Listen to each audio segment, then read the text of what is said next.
Good morning and welcome back to my show. My dog wants to be a part of the show today. Let's say hi to Rocco. Oh, anyway, thank you for being here. And I just wanted to say there are a few new members and a couple of people that have given me super chats. This is my first day with a fully functioning live stream today. So I'm just so grateful for my new members. I hope you like the videos that are there. I love recommendations of what you want for members only. And I have a whole show planned for you today. And I actually have an update I'm going to share with you first that I just saw last night, just something we haven't gone over yet that is something I can update you on. Rocco, give me that. Just something I can update you on this morning before I bring you down like a major rabbit hole, which is the whole point of this show today. Say hi, Rocco. You're a good dog.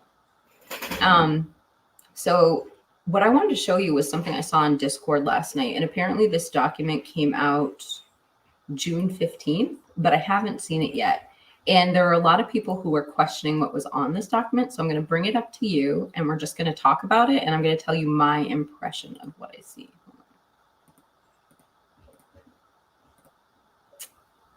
All right. Let me change my screen a little bit. Okay. And adjust it. Okay. And I want to just give a shout out to the chat here. We have such a good chat. Zaza, Aquarius, Sirius Black, Mike, 12. Of course, Christy and Nina are here. True Canadian crime buff. I love saying your name. And I don't know why. And Mike and Big Mikey. We got a lot of Mikes affiliated with this channel. Miss Anonymous, good to always see you here. Representing the 617. Yeah, and just I want to just say some thank yous. Thank you for the new members. Thank you for the super chat, Christy and 12. And let's go on with our show. So I did drop a link in the chat and I'm just trying to be like really welcoming with my panel. And I just, if somebody wants to jump up on screen, you're welcome to join me. Just make sure you open your camera and show me your face before I pull you up on stage. And with that, I'm going to read you this document. So if you haven't seen this, this just came across my Discord. Oops.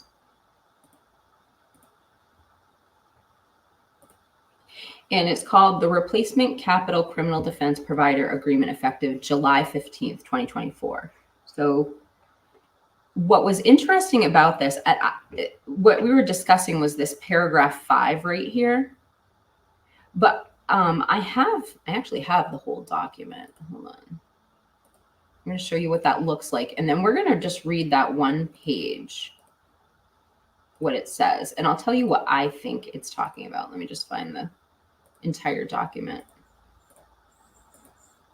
I have such a good show planned for you guys today. We are going to go down like the biggest rabbit hole I've ever gone down. Well, it's not the biggest rabbit hole I've ever gone down in the Idaho4, but it's damn near close. Okay, let me try this again. I made a bouquet for you guys in the background. I hope you like it.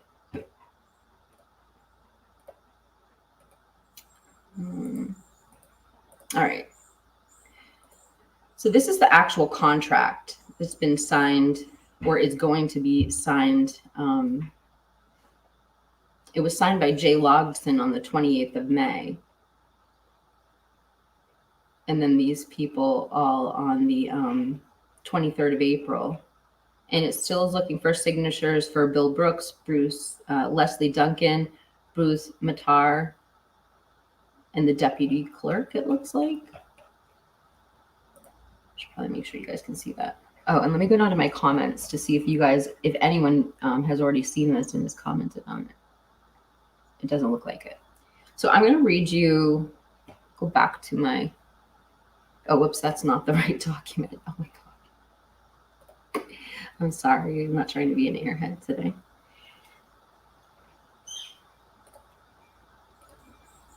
It's like such a heat wave everywhere in the US today. It's crazy. I wonder if you want to drop in the chat what the temperature is where you are. I'd be really interested to know, because AR Hayes told my Discord last night it was 121 degrees in Vegas.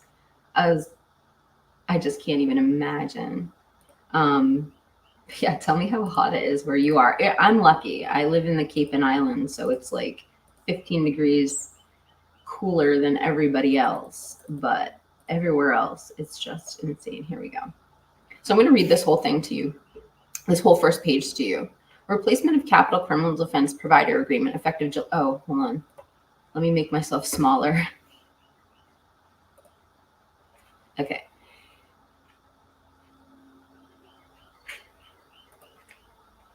This replacement capital criminal defense provider agreement shall be effective beginning July 15th, 2024, and by and between the county of, and I'm so sorry if I say this right, Kootenai, a political subdivision of the state of Idaho, by and through its Board of Commissioners, hereinafter Kootenai County and the County of Latah, a political subdivision of the state of Idaho, by and through its Board of Commissioners, hereinafter Latah County, and Jay Lodson, the attorney licensed to practice law in the state of Idaho, and death penalty qualified second seat in the state of Idaho, with a current address of blah, blah, blah in Coeur d'Alene. Whereas the prosecuting attorney for Latah County has brought criminal charges of 4 counts of first-degree murder in which the death penalty notice may be filed, which crime allegedly occurred in Latah County, accused Brian Christopher Kohlberger, defendant, and whereas the defendant is entitled to be present by attorneys at public expense, and whereas Latah County has previously provided and is desirous to continue to provide the services of a competent counsel to represent and defend the defendant with a team of death penalty qualified attorneys. And whereas Kootenai County employs second seat attorney of its chief public defender who is a licensed member of the Idaho State Bar and otherwise competent to represent the defendant in the proceedings referred to above. And whereas Kootenai, good Lord, Kootenai County, Latah County, second seat attorney Ann C. Taylor, and parties to the capital criminal defense provider agreement, original agreement regarding the prosecution of the defendant, whereas Ann Taylor is designated as the lead attorney for the defendant and Logson is designated as the second seat attorney for the defendant, and whereas the original agreement needs to be terminated and replaced with a new agreement due to Ann C. Taylor's resignation from the Kootenai County Public Defender's Office, effective as of July 15th, 2024. The creation of this office of a state public defender and of the enactment of the Idaho4 code, blah, blah, blah, which releases counties from any further financial or legal obligation to provide indignant defense and requires the state of Idaho to assume the full financial and legal obligations to provide indignant defense, public defense. Let me go down a little bit to this last paragraph. Now, therefore, pursuant the Idaho code, blah, blah, blah, Latah County and Kootenai County and the second seat attorney do hereby reaffirm and accept the second seat attorney's appointment in the above referenced case as second seat attorney for the defendant upon the following terms and conditions. And they go on after this to talk about the second seat attorney and go into that in more detail. Yeah, I'm glad you think it's interesting too. It started like it was a long conversation. I was just reading it in Discord this morning and I was like, this seems like an update. It feels like something I should just bring to the live stream and discuss. I'll tell you my impressions of it. I just wrote it down so that I didn't forget to tell you anything, but so it sounds like, and I would love for the chat to correct me if I'm wrong, and I kind of bounced this off a few people, and I think this is what we're looking at, but again, like to know your opinion. It sounds like they don't want to take the, it sounds like they're eliminating the county public defender's office and they're starting a statewide public defender's office. And therefore the original agreement that was for employing this public defender from that county, borrowing them from the Kootenai County and bringing them to Latah. Instead of doing that, they're now having an agreement with the general state public defender's office. And so they're not now employing her from there, they're employing her from here. So this is the new agreement with the new office. That was my impression of what it was. And this is so they don't have to retain another attorney from another, or I shouldn't say it, another attorney from another county. So that was my thought. But what do you guys think? What do you think this means? And then Nina says, I thought it was keeping county from going broke. Interesting.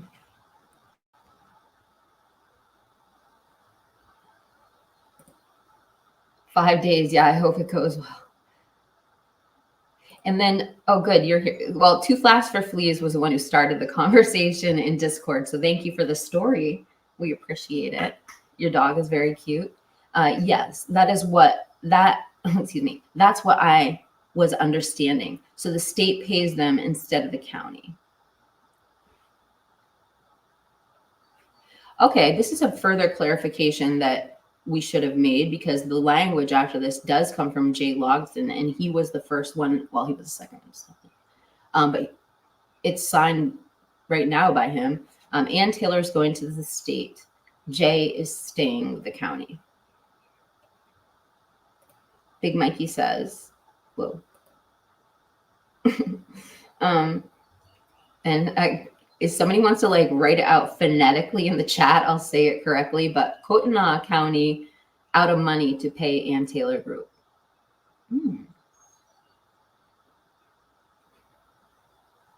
I wonder if that was the motivation for changing from a county public defender's office to a state public defender's office, or if that was something they already had planned.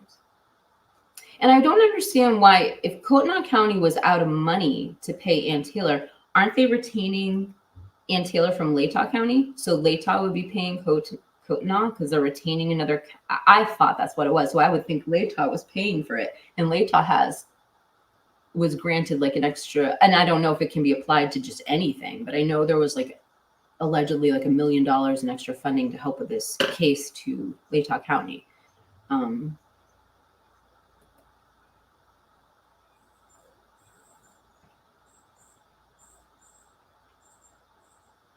I have no idea what this means, 12, but I'd like to 12. I told you the greatest one last night. Did you guys have jokes last night?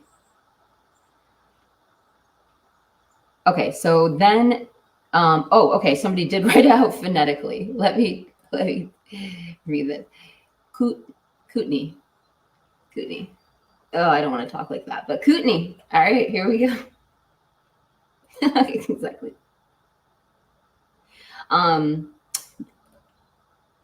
Jeff says, Ann and Jay are saying they're going to need about $350.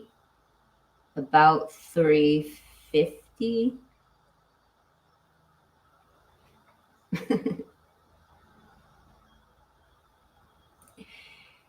Nina says she is resigning from county to be a state defender. That's my 100% understanding. So I'm glad, that was my organic impression when I saw it too. And it's nice when other people kind of validate that because it's hard language to read and you have to put it in context. And Miss Anonymous says, I could rant all day about the government. Yeah. The second you start paying taxes, you can probably rant all day about the government. Tree Fitty is a South Park reference. Tree Fitty. I say free 99. That's a Kanye reference. How do you offend with this when the state is the problem? Interesting.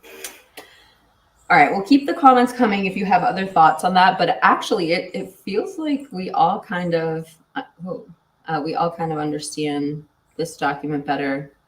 I just wanted to bring it to you because I feel like it's an update. I mean, it's going to be signed in 5 days, and so anyway, I'm glad we brought it up. But I want to talk to you about the rabbit hole that I have for you guys today. And where's my phone?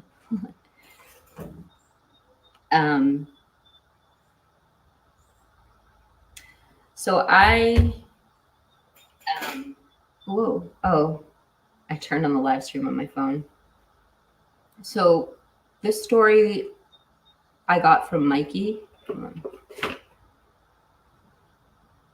So what? They don't have, Miss Anonymous says, so what? They don't have the money to pay AT? I don't know if that's the case. So I'd like to know when they decided to switch over to having the state public defender's office versus the county public defender's office. I think that we could dig a little bit more on this and just see what it is. But even if they don't have the money to pay AT, I just don't understand how Latah doesn't have the money. If your pay or your pay to provide expert witness, investigators is coming straight from the state, you can expect it to not get delayed. It will help the case move faster. Oh, yes. You know what? I should have wrote that down. That was a comment in Discord. This will help the case move faster. It's not the truth.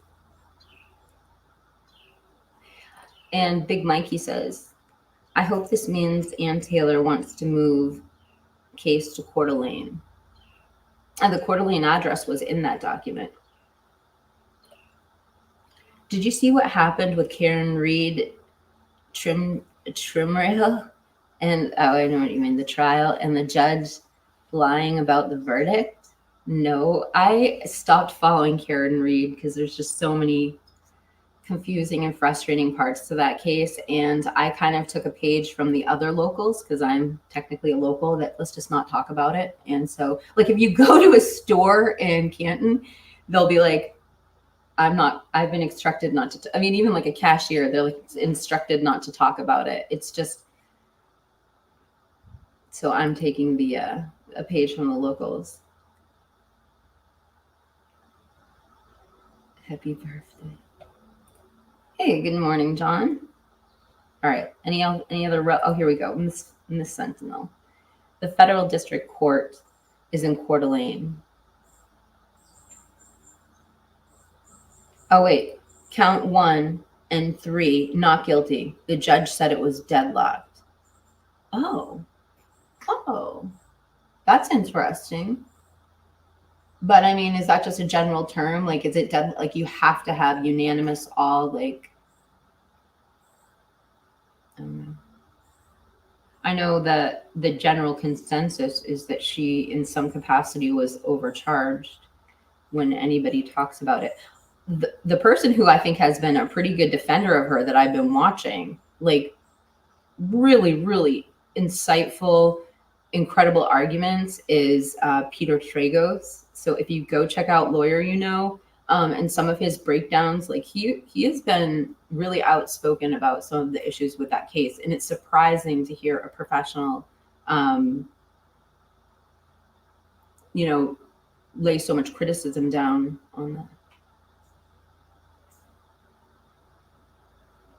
Yeah, and then Brian says, hey all, I had to stop watching Karen Reed for similar reasons. It's not just like the people who are against it, it's both sides of this argument.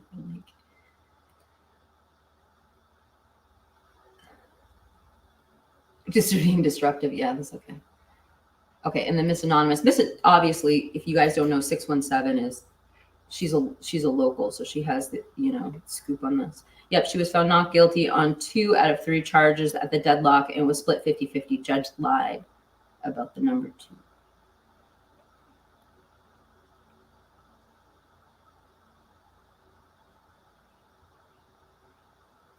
All right, let's go down the rabbit hole, you guys. Hold on, I'm just gonna fix my hair. Let me stop the camera.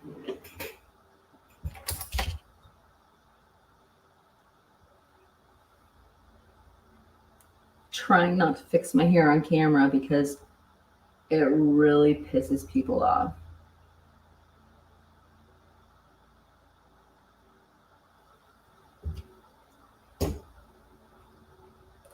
But it's a habit. So, oh, thank you for the super chat. Hey, are you working on Dawn? Could you elaborate?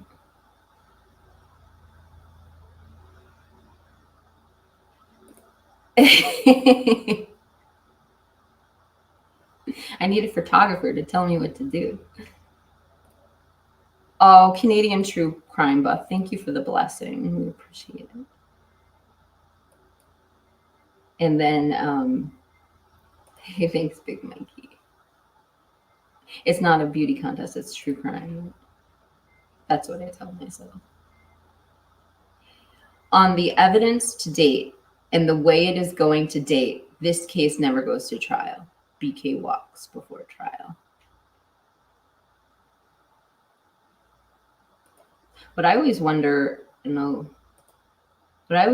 Dean, is like that statement that was made in a hearing a couple months ago where Bill Thompson was like, all right, if you find a way to throw out this case and he gets off, we will instantaneously rearrest him. And I wonder what it is they have that they would say that. I'm leaning towards, I really want to know more about the mail truck. I'm going to actually do a part 2 to that live stream I did on, was it Monday? I don't remember what day, but Sunday. Because I think there's more mention of the UPS, and I want to just try to like differentiate. Are we talking, because they talk about the storage facilities and cameras in and on the storage facility, but then somebody else commented in my comments that they're talking about the trucks and they mention them on a different page. So I want to look what they say about the trucks and see if it negates what they're saying on the page that I showed you that said they needed cameras in and on the facility. But it's a pretty passionate argument. So, or not argument, just a passionate debate in the comments that we're going to figure out. CJ. What?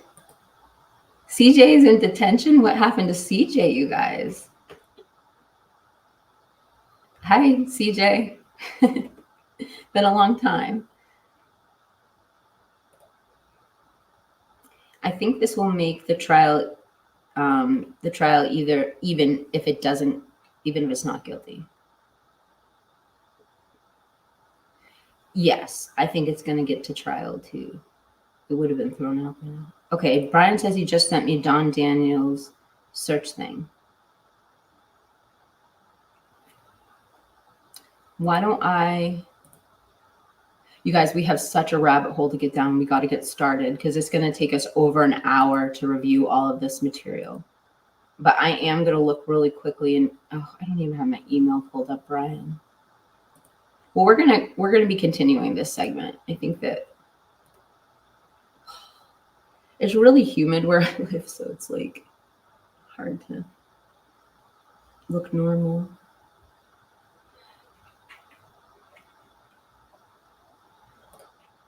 I have more words. All right, let's move on with this comment. My thoughts. I think that some participants in this crime will be arrested. Brian will be released at some point. I have a whole nother rabbit hole on a second suspect too. I wish we had time. I should do like a T-Rev, like 8-hour stream and just get everything out because I have so much to show you guys.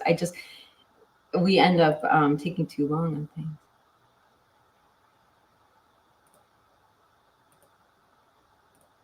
Don't need hair when you're anonymous. So let me bring up what I'm talking about. So when we've talked about some of the writings that we've seen from BK, I feel like I don't have the whole story because most of the writings I've seen, I never sat down and analyzed myself. I just somewhat listened to what other people had to say about them and listened to like these cherry-picked versions and cherry-picked analysis. And then recently,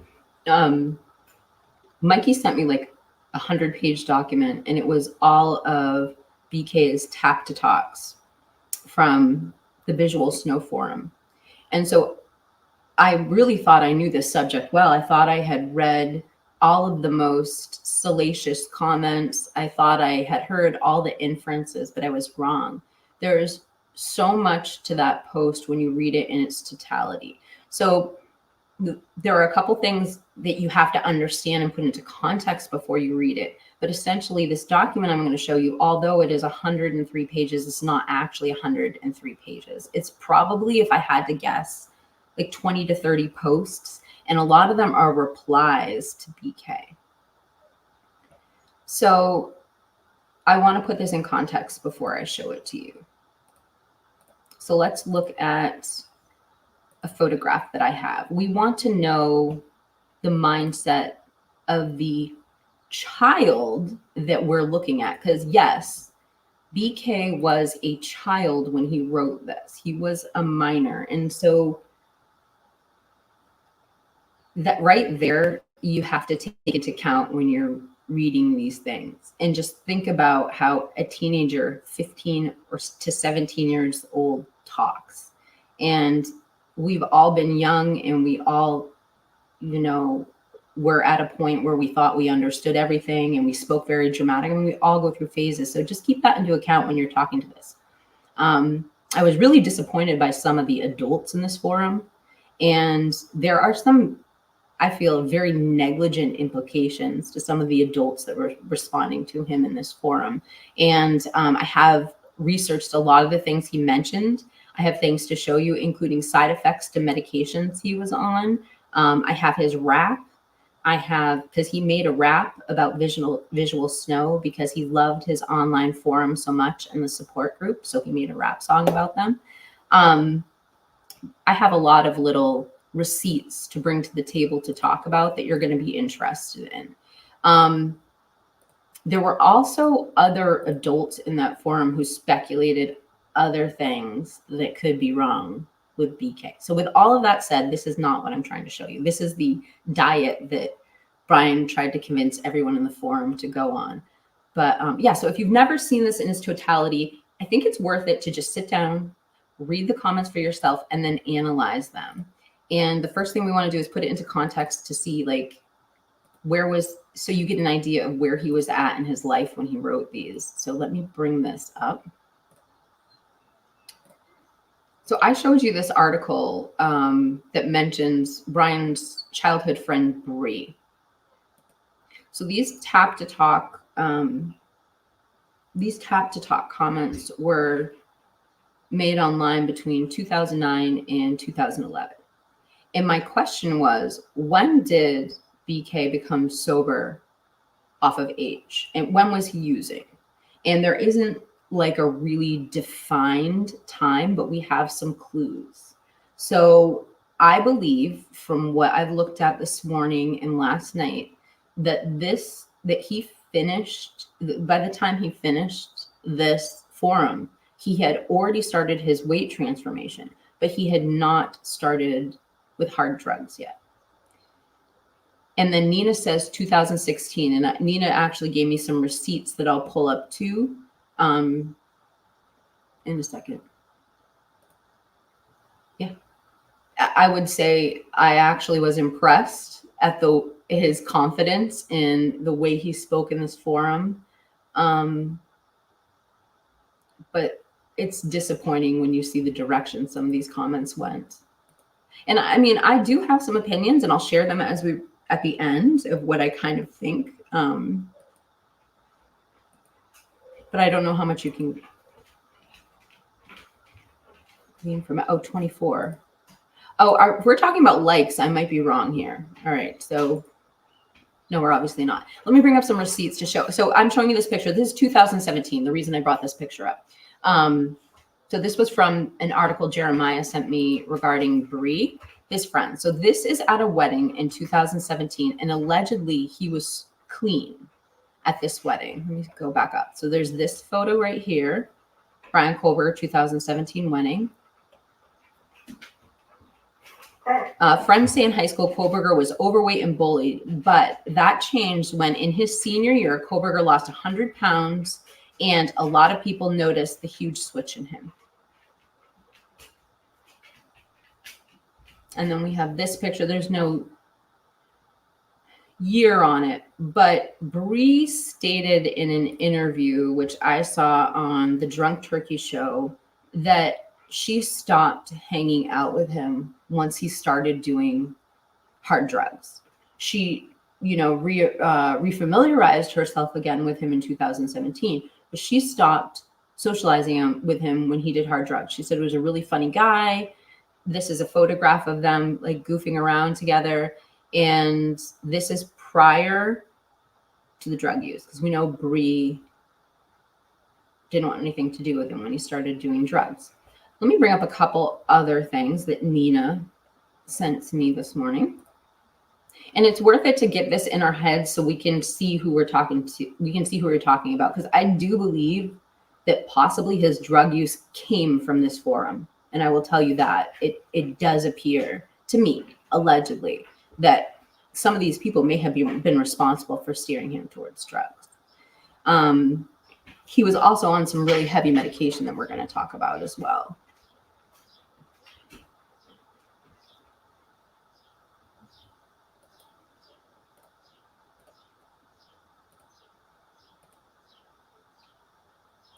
Okay, so let's start with this one. In May of 2018, Kohlberger told Bayless in a message on Facebook that he hadn't used drugs in 2 years. So that would have been 2016, like Nina said. According to the screenshots Bayless shared with the New York Times, I only used when I was in deep suicidal state, the New York Times reported. Kohlberger wrote to Bayless, I have since really learned a lot. Not a person alive that could convince me. And I got the other one. Hold on.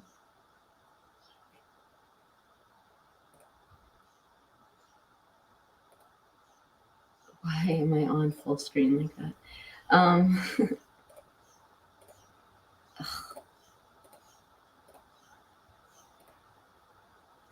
Not as smooth as I want to go. And then it goes on to say WSU faculty in their end of the year meeting chose to pull Kohlberger from the role, eliminating him. Wait, this isn't it. Okay, never mind.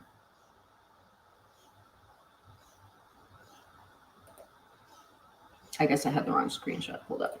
So, I mean, it just kind of gives sort of a solid idea of maybe he started using within 2 years after this. And without a doubt, it sounds like the major diet changes 100% came and started in this forum. So with that, let's go ahead and just get right into it. And then Jeff says, how much of what BK posted was for the audience in the forum or tailored for the forum? Any evidence of that ever occurring? Anything said to shock the forum and get noticed? That's a great question. I think keep that in the back of your mind. Jeff's question in the back of your mind while we're reading this, was he, he's 15 years old. I mean, yeah, I think so, Jeff. Yeah. And then, which also fits with self-medicating 100%. And then Brian's rambling said, it's actually a mental illness and it fits in that he had mental health issues. I don't know if it is a mental illness. I don't know if it is, because a lot of people in this forum claim that it is physical illness. Same like that there are inflamed blood vessels around your eyes, or whether that's the cause or the effect. But another doctor you'll see in these writings claimed to BK that the visual snow was a migraine symptom. And they break it down with things like sonomas or something. And well, anyway, you'll read in a second. Rich says, in a recent interview, Ethan's mom said that he was also, okay, we'll get to that in a second. I'm starring it. Nina says, he even admits to OD from opioids, saying that he refused meds for migraines from the visual snow.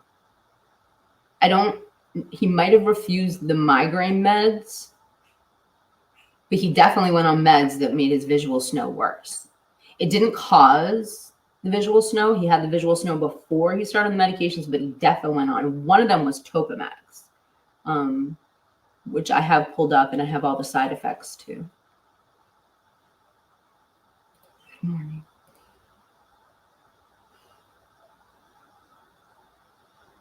Oh, hello from Australia. that Sarah Housen, who made all my graphics for my my channel, she's from Australia. I love the fact that we get to meet people from all around the world on YouTube. All right, let's get into it, you guys. You must be close to Boston. I heard they're mid 90s today. Everywhere but the Cape and Islands, baby. Just kidding. But I know you hear it on the morning news every day, Joey, so I'm just being funny. Because that's how they say it on the weather. They go, you heard it. I get migraines because I got meningitis when I was 15 and I spent 3 weeks in the hospital. You are a walking miracle. I'm glad you made it. Hey, thank you for the new membership, Angel D. All right, let's go. So please, when you see Mikey S, give him a thank you for bringing this to my attention. I honestly don't think I ever would have sat down and read this whole thing if he hadn't encouraged me to do so. Okay, hold on. Where is it? Oh, my computer wants me to renew my antivirus. Hold on.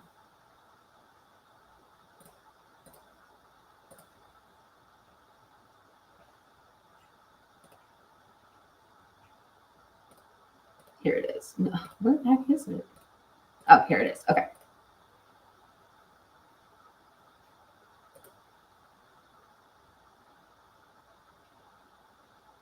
Don't say that. You know it's coming.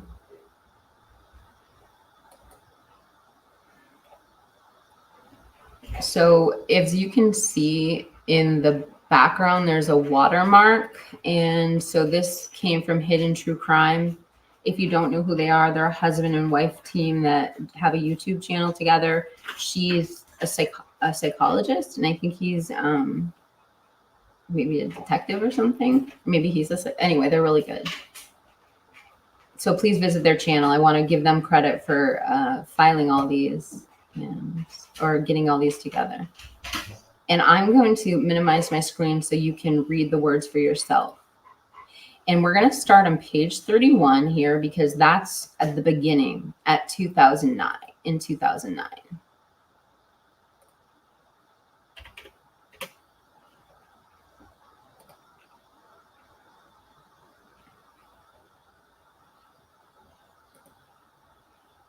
All right, so this forum, BK's first post was November 1st, 2009, and his last post was February 20th, 2012.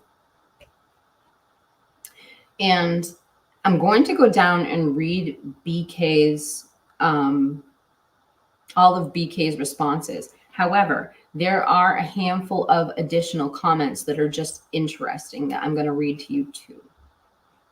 But we're not going to read all the responses because it's not necessary, I don't think. So this is the first post. And the other thing I will say is I know that there are missing posts in here. I mean, you can kind of tell because one of the people who responded cut and paste 2 or 3 different comments BK made.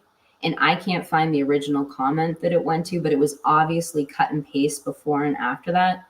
So I can't find the other comment that he made. So when I've seen that before, usually like I saw a lot with Papa Rogers. When I looked at the replies, I found things that just weren't there anymore from Papa Rogers' posts. So.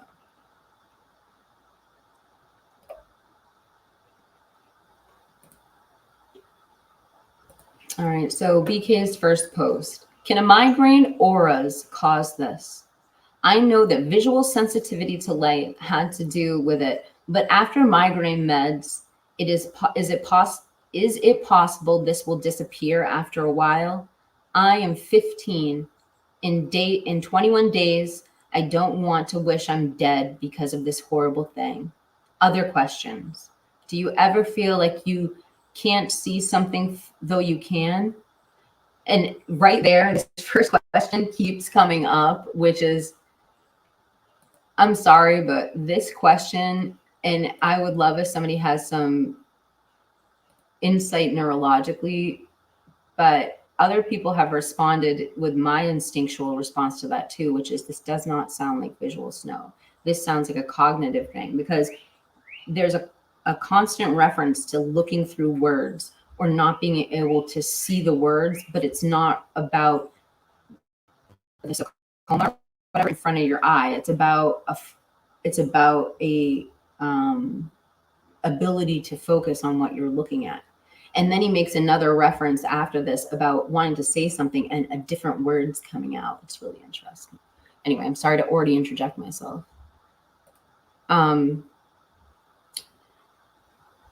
Do you think the stuff I am talking about with not being able to see well in the dark has to do with my eyes retaining light? Remember, this is a 15-year-old. Do you think that I can see faces clearly sometimes because there is too much glare from the light sensitivity? I know that sometimes it is gone. Now, he does go on to see doctors about this. Any recommended diets? Can somebody with severe visual snow like me please tell me how I can succeed in life with this? Do you feel depersonalized? And then the last question, do you see a fingerprint in your closed eye vision? Next post, November 6th. The night makes me feel bored for some odd reason. The visual snow doesn't do shit, but I do wake up in the middle of the night. Though that is not really new. So no. Because somebody,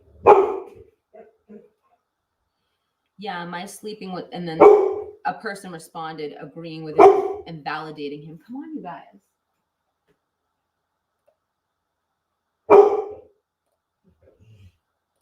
Cállate.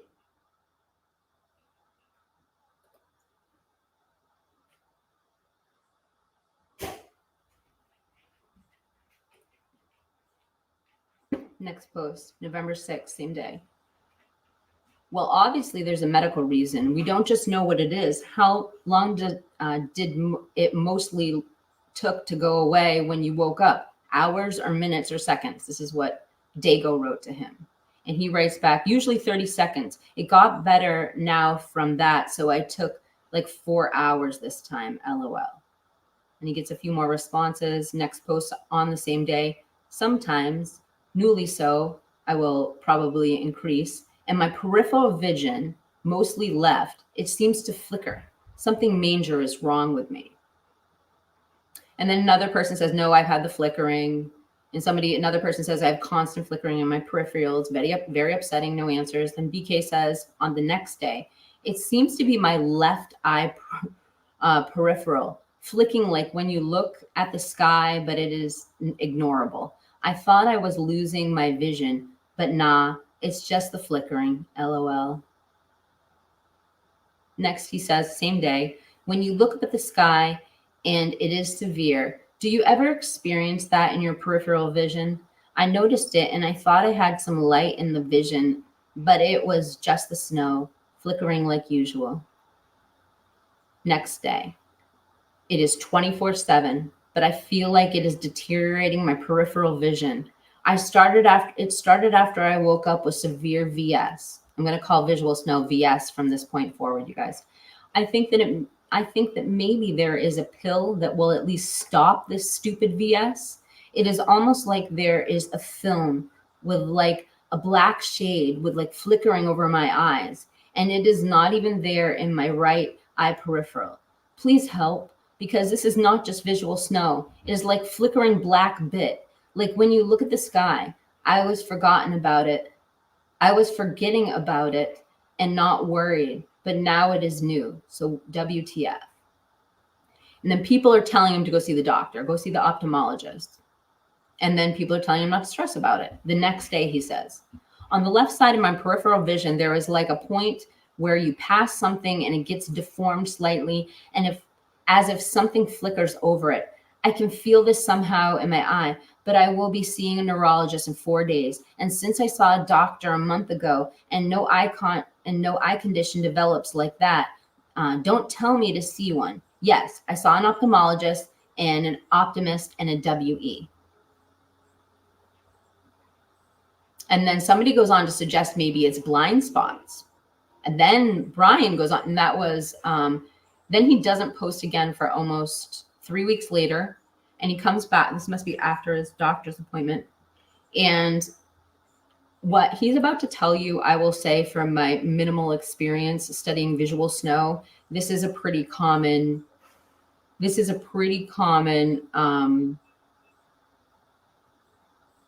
what do you call it? Mutual symptom of the users, of the commenters. I can't remember, and this is September 23rd, 2010. I can't remember. Oh, so this is, hold on a second, guys. This is a year later. A year later. I can't remember anything recent or anything from childhood. I used to be able to remember everything from my childhood and everything every day for a month before me. Now I'm just a blank soul living in the now. What hurts the most is knowing that every time I try to remember things from the past, I can't. And my mind is so hung up with VS, all the migraine VS effects mentally and buzzing in my ear. I can't even focus on that. I got it September 21st of last year, and ever since then, I have been depressed. I can't remember anything at all. And I always had this horrible pressure in my head. My mind is never not on visual snow. And I always wonder what a normal person would be doing while I sit there and suffer. This whole thing has made me crazy. I feel like my life is pointless because people can think about times with parent/childhood memories and be happy, and I won't be able to. And then people go on to validate the memory thing. They go on to validate the one thing a lot of people with visual snow have is tinnitus. And if I had to guess, if we're gonna not guess, but I feel like, with tinnitus, they do show that the root endings of your nerve receptors have dysfunction in your brain. They are finding that that's what tinnitus sufferers. Is this the visual version of that? Particularly since BK did get an MRI in that, and we will get into that. But they did notice that he had inflamed vessels along his eyes. And if you don't know, tinnitus can make people absolutely crazy. Like anger, wanting to lose it, losing their memory, losing their jobs and their profession. Tinnitus can be very torturous and uncopable for some people. So it's interesting. And again, it's hard to even find a medical diagnosis for it, like physically for that. And this is the same way. To me, we're hearing like some of the same connections in this forum. It's getting really hot up here, you guys. Let's move forward. Next post, January 15th. We're skipping forward several months. I believe it was anxiety that caused this for you. Same thing happened to me. And they're talking about memory loss. Next, January 15th. This is 2011, so obviously this is several months later. I have had visual snow since September 21st of 2009. Let me make sure you guys can see my pictures. Hold on. Okay. I have had visual snow since September 21st of 2009. Since I have changed mainly from the anxiety and sense of derealization and hopelessness. Today I have felt a deep heartbreak in my head. A deep heartbeat in my head. One that I felt through my eyes and all over my head. I get this a lot, but never think about it. At times when I lay down and then get up for something, I get this feeling in my head that is weird, and then I see this bright white vision of visual snow. I also feel the beat. My theory is that visual snow seems to be a migraine related, but in reality, it is just weird thing that occurs for some people where the arteries and blood vessels in one's head are inflamed for a large amount of time. I am sure an MRI would pick up a slight inflammation from the veins and arteries and bump through your head. I always have this weird feeling in my head, and to me, it feels like something inflamed in my head. We need to try and figure out a way to stop the inflammation. I think that anxiety causes visual snow. Why do you think migraine pills don't work for visual snow? Obviously, because we don't have inflammation in parts of because we don't have inflamed parts of our brain. We have inflamed blood vessels, veins, whatever you want to call them.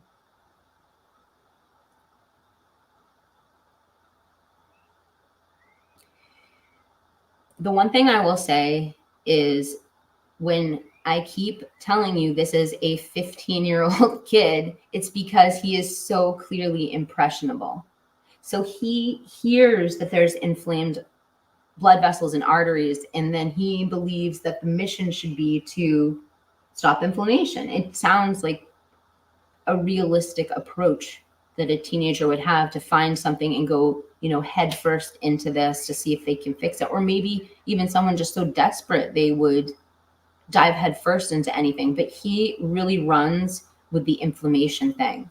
And then he just keeps hearing other people saying things that validate his theory. And we'll go on and find out what happens.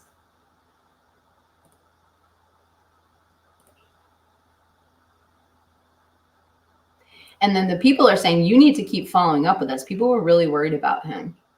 And then on the 17th, so a couple days later, he said, I'm going to talk to a good neurologist about this, one that is very open-minded.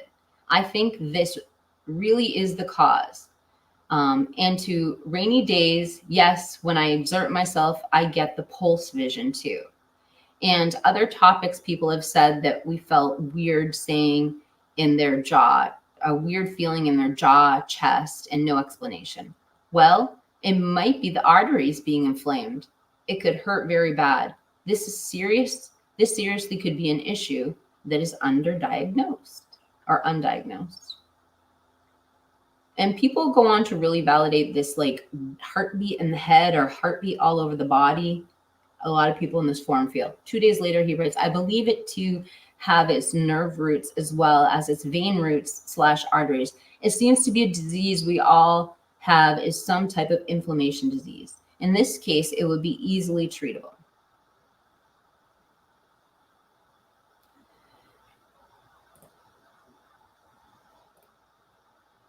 Sorry, stop my camera. Honestly, he goes on to say, and this is on the same day, honestly, the test would not pick up inflammation of little veins. They could detect the arteries, though, but not always. It is really diagnosed by inflamed veins and arteries. And if you have these symptoms, then you should know you have the disease. When I got the optical test done on me, it was shown that my nerves and veins were inflamed for no reason, causing something that looked like optical neuritis, but it wasn't. I'm sorry, optic neuritis, but it wasn't. It is a tricky disease. How can you explain the fact that all of us can feel the heartbeats all over our bodies, and it is only people who suffer from visual snow? It is not irony. It is simply that we all have the same condition as far as I'm concerned. And like, I just think he talks pretty good for a 16-year-old. This might be a really good place to pause and just take a peek at what you guys are saying about that. Oh, good, Mikey's here. Welcome back, Mikey. I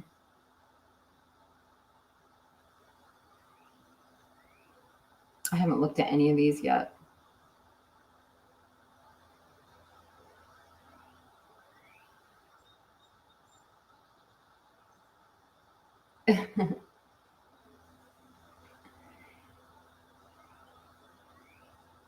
Okay, so if we move a 15-year-old self of prescriptions or diagnosis of visual snow over the somatoform of psych. It's funny you bring up that word, because I have a bunch. Oh no, that's not the right word. I was thinking you were going to say scotoma, which is a blind spot, because I had the definition to that, but I don't know what to say. He obviously felt like he had no support to turn to online forums and didn't want to worry his parents. I mean, I like that he didn't just go onto like WebMD and try and diagnose himself, right? So it's not like he's on Lance Armstrong's site. He's like in a forum talking to people and getting advice. One thing I will say is this was 2011, and I don't think that adults were as conscious in 2011 that, children could be in an adult forum. Like, maybe they didn't realize they were talking to a kid so young. But I do think some of them did, because they were like encouraging him to go see the neurologist and go see the doctor. wait till you hear some other things that people had to say to him. It's pretty crazy. And it does sound like he did talk to his parents about it, because we've had 3 doctor's appointments referenced, an MRI and different tests. So he clearly was out. He wasn't just like a recluse at home. He was looking for answers. I mean, I think he did the right thing by going on the forum. I just don't know how I would feel as like a 15-year-old probably shouldn't be like it would have been nice if his parents were involved, but it doesn't look like. I mean, what are you going to do? Hold your 15-year-old's hand? I don't know.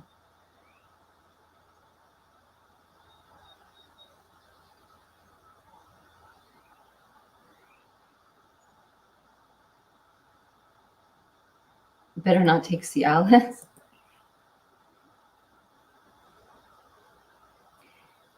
Okay, Jeff says, if I lay on my stomach, sometimes my hearing will go in and out with my pulse. I'm wondering if there's any similarity into what he's talking about with his heartbeat.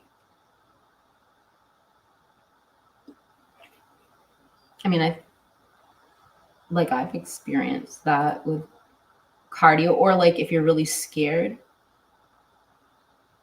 you can hear your heartbeat in your head.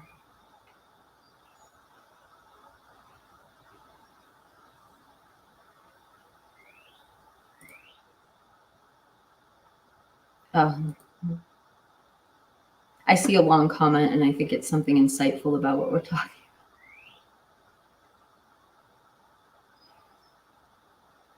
about. This is one from Jim. Oops. My PTS causes me what they all call cluster headaches.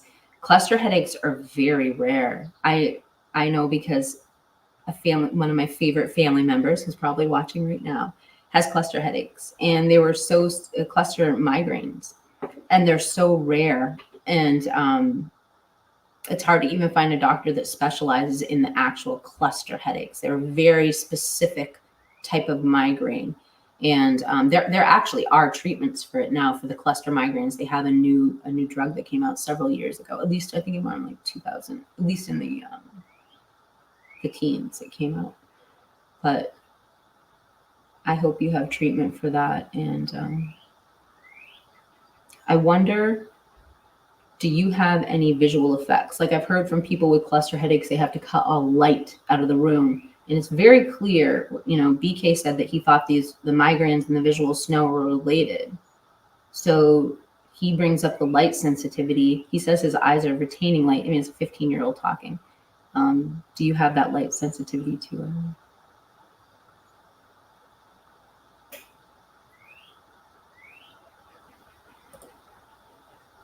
Well, we know ourselves to a limit. When you've been injured, you must explain to a professional. And I do think, like, when you go to the doctors nowadays, they do kind of expect you to have some basic knowledge of what you're coming to them for. I feel like they do.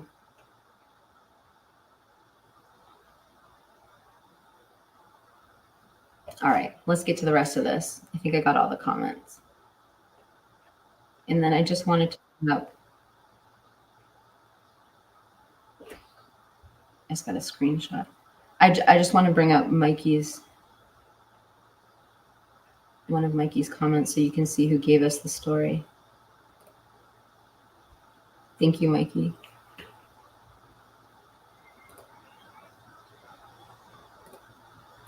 I can't fix the screen. Hold on. Okay. All right. So we left off on the heartbeat, just to give you a refresher. Well, any damage to this part of the brain will show up in an MRI. No damage with mine. So this I found really interesting. So all of the symptoms were being analyzed by a couple of people on here. And this one person, Junior991, said, the damage is to the vestibulocochlear nerve, the 8th cranial nerve, which connects the inner ear to the brain. It won't show on a CT or an MRI scan. And again, like some of these messages have been erased. We don't know 100% what that person was referencing. So I just decided to look up the definition of that so we could know what that actually was. And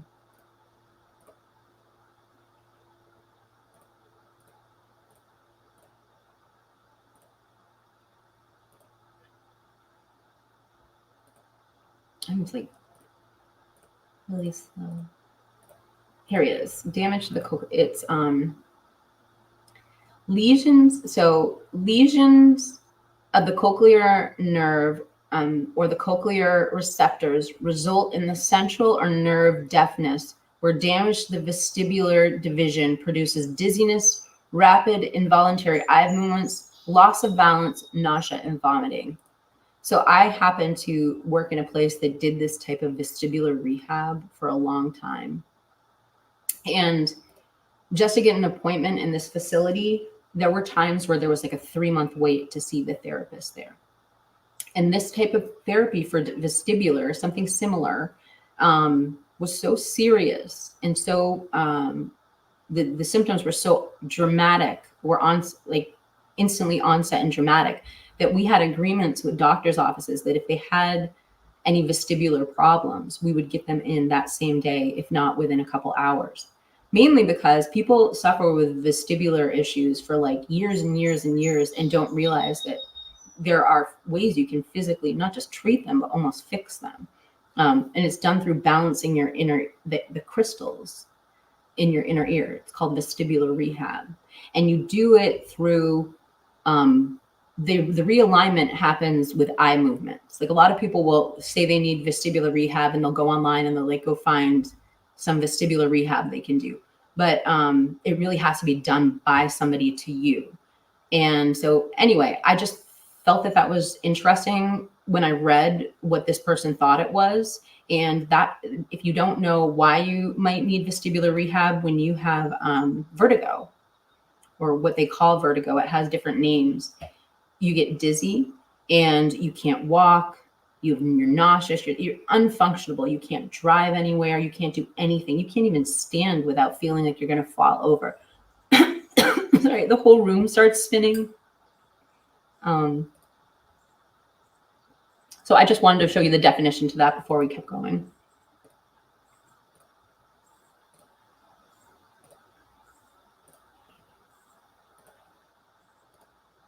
It was just one of the comments I wanted to share.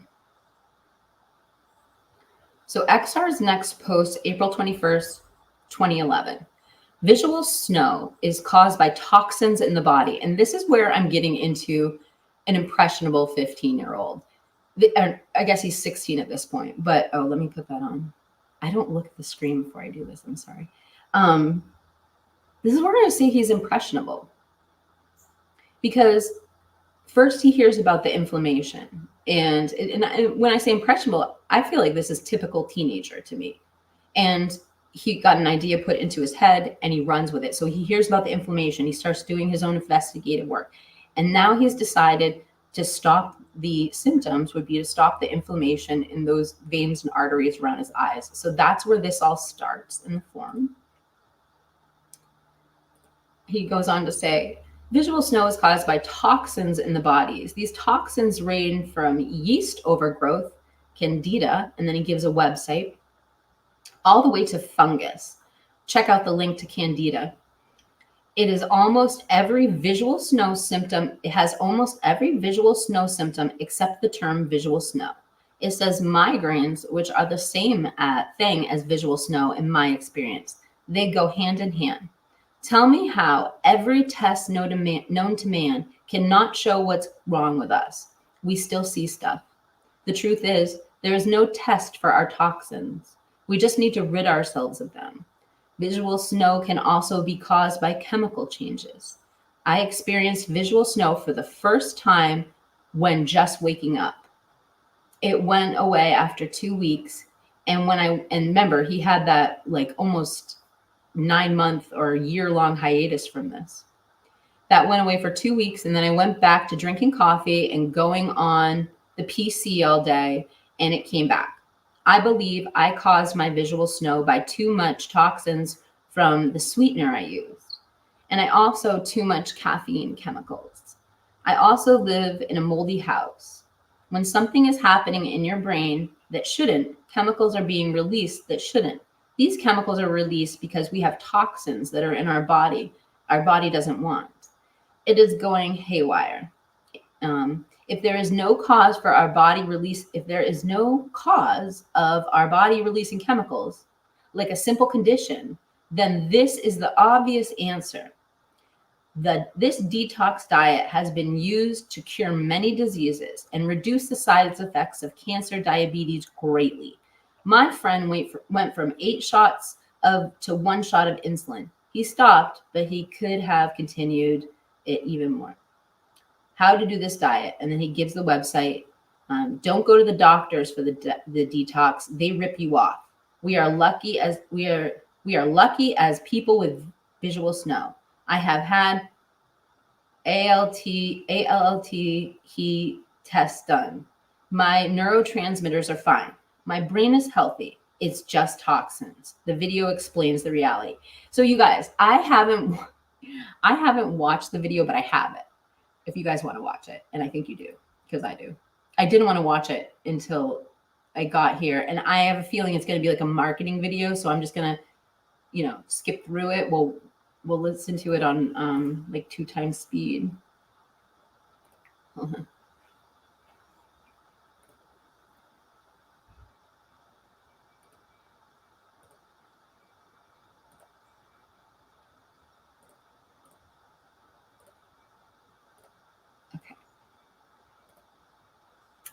So this is, the channel is called Know the Cause, and the video is called Why Are We So Overweight? Dr. Trowbridge, Inflammation, Multiple Sclerosis. And I'm going to put this on 2-time playback speed. And let's try and stop it after his marketing. So if you don't know the Candida diet, I do know somebody who was on this diet before, or a Candida diet. And one of the things that they say is it's like a biotic diet. So like for people who have had too much antibiotics and taken the antibiotics, they're putting the biotics back in. And so I'll let him explain it.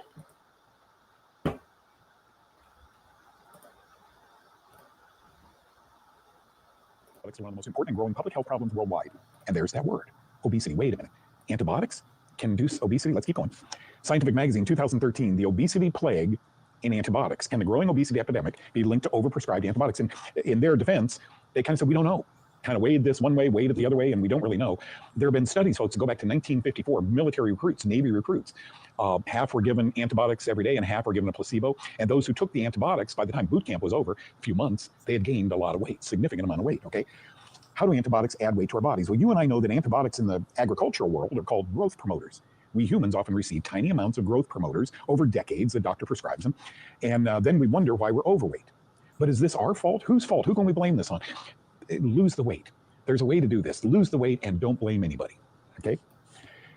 I love this. This came out of medscape.com a few years ago. Obesity. Should we be treating it more aggressively? Well, your pills got us into this. You think your pills can get us out? While lifestyle interventions such as diet and exercise are always the first approach, they have been unsuccessful in a large number of people, leading obesity experts to call for more aggressive treatment with bariatric surgery and new weight loss medications. And I wrote at the bottom, which diet's failing a large number of people and why.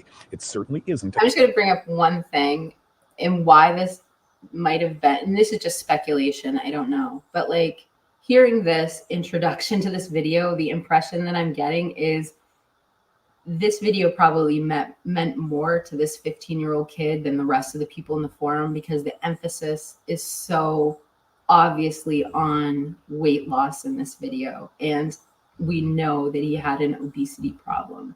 So I think back to that impression. That is my dog snoring. I am so sorry. Yeah.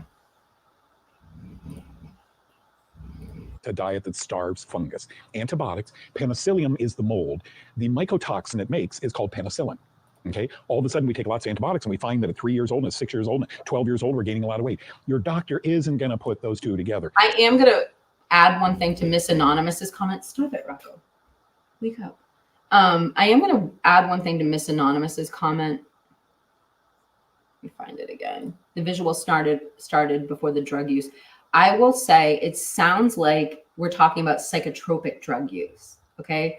I think I said that word right, but I think we're talking about psychotropic drugs. So this wouldn't, it's not like he hadn't ever taken any drugs. So I mean, he obviously as a child living in the Northeast, I mean, you're prescribed a lot of antibiotics.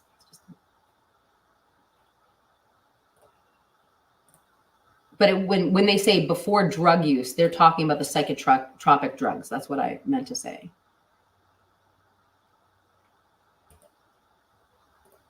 Science does a pretty good job of doing it. But then what do we do? If we can't blame the doctors, who can we blame? USA Today newspaper 20 years ago. Government to parents, stop asking docs for antibiotics. You see, Mom, it's your fault. The government has a new strategy for reducing the unnecessary use of antibiotics. I'd say teach the doctors to say no, but they say persuade parents to stop pestering pediatricians to write prescriptions for runny noses. In other words, you see, it isn't the doctor's fault that too many antibiotics are being prescribed. Mom and Dad, it's your fault for asking for them. Teach a fourth-year medical student this one word, short word, and we all win. Are you sitting down? Are you ready for it? It's only 2 letters. I need an antibiotic because his nose is runny. Who's the doctor? The word is no. They're not going to change. Pharmaceutical companies are totally happy. So Mom and Dad, we have to be judicious. We have to make the decision. Hope that helps. As a leading specialist in integrative medicine, I have to help people who've not been helped elsewhere. Well, what frustrates me could be what is keeping you suffering for years when doctors simply haven't a clue.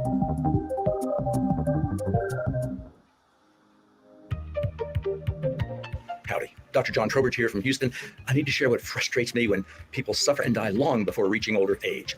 As a leading specialist in integrative medicine, I have to help people who've not been helped elsewhere. Well, what frustrates me could be what is keeping you suffering for years when doctors simply haven't a clue. A fellow in his late 30s came to see me when he realized that his career in oil refineries continuously exposed him to toxic chemicals. He felt crippled with various physical problems, and doctors didn't have a clue. Clearly, he was a victim of the yeast syndrome. His exposure to toxic chemicals and heavy metals affected his immune system, and combined with toxins from yeast, his health was failing at an early age. Over 30 years later, he's feeling quite well. Millions around the world are still searching, hoping to finally feel better. Some might claim that their problems are due to toxic exposures, not realizing the dangers of the yeast syndrome and other problems that it can cause. It is long past due to share with your doctor the books that Doug has written and watch his excellent shows. To recover from your problems, you need to know the cause. And you need to finally find a doctor who skillfully offers you choices now for better health. Until next time, this is the Yeast Doctor, reminding you that when life is your choice, failure is not an option. Several tiers identifying the source. There's no sense in figuring out your lungs are filled with mold unless you realize it's coming from your house, because every time you go in there, it gets bad again. Number 2, stopping or killing the fungus or fungi, starving the fungi or fungus, and prevent recurrence, okay? That's what an antifungal program overview looks like. Now let's start here. Where did this fungal infection come from? Unlike bacterial or viral infections, fungal infections. Okay, I really want to, so I'm starring comments as I go down that are relevant and things that are also going to come up in the discussion as we're talking, but I do want to bring up this because it's not really touched on, it's just alluded to in the messages. So maybe that's why he didn't sleep, because it's still there when he closed his eyes. One of the things that not all the people with VS have that BK had was he had the resting eye visual snow. And he talks about patterns. So he's not the only one who has it, but it's not like something that all of them have. I think it's important if we're going to read this, because the rest of this discussion really goes deep into people not agreeing with this diet, or that we understand what they're arguing about. So we're probably going to have another 2 minutes of this video, and then I'll go back to we'll get back to the tap to talks. Infections are sometimes difficult to accurately diagnose. Here's some suggestions. A moldy environment, be your office, the kid's house, your house, but you inhale these mold spores and then they travel home with you and they grow in your lungs. Number 2, antibiotics or other medications, cereal grains, alcohol or nuts, like peanut, dietary exposure. Okay, that's where these fungal infections tend to come from. If you live in a moldy home, here's what you'll notice. We went out to visit the kids, had a great time out in Nevada where they are, spent a week playing with grandkids and so forth. I never felt that good. Now, a psychologist would say, well, you're away from all your stresses, Doug, and that's why you felt good. I would say nonsense, because when I got home, all of my health problems, my sinus problems, my gut problems started again. My home is toxic. You have to start thinking that way, folks. Okay, stopping or killing fungus inside your body. Medications or supplements that stop fungal proliferation are called fungistatic medications. I don't know what you're talking about. Medications or supplements that kill fungus are fungicidals. It means to kill. Okay, our food supply can be both fungistatic, like yogurt, and fungicidal, like garlic. So we have an advantage. Damage the nerves around that part of the face if you got hit in the head too many times. Really good observation, Mike. Jeff says, does anyone in the forum make any suggestions might lead BK to try things? Yes, they do, Jeff. Yes, they do. It's one of my biggest problems with reading this forum. And it was one of the impressions that I took away from reading this forum, and you'll see in a second. Jim O'Neill, when I was talking about migraines and light sensitivity, yes, especially with light. And 12 has vertigo. 12, go get yourself some vestibular physical therapy. They'll cure it in an hour. No more medication. I'm serious. Yeah, Dramamine is usually one of the things they give for it. But you literally have crystals in your inner ear and they just get shaken up. Sometimes you can just move wrong. Sometimes you can take too much medicine and they just go haywire. Oftentimes they fix themselves, but once they get to a certain point, they need to be balanced, and you can live your life without getting them balanced. Like I said, we would have people in our office who suffered from vertigo for like 20 years and never went in for vestibular rehab. And we're talking about this because somebody else in the, if you just joined us, the Tap to Talk forum was talking about it. H usually starts with abusing painkillers most of the time. They did not mention painkillers or opioids in this, but you'll see. You'll see.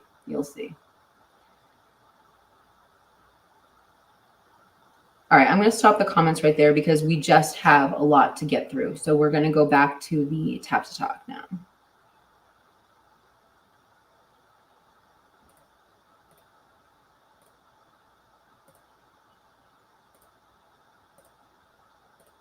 All right. So we left off with him introducing this website. Oh, let me make sure my screen is sharing. Hold on. I'll take down this comment too.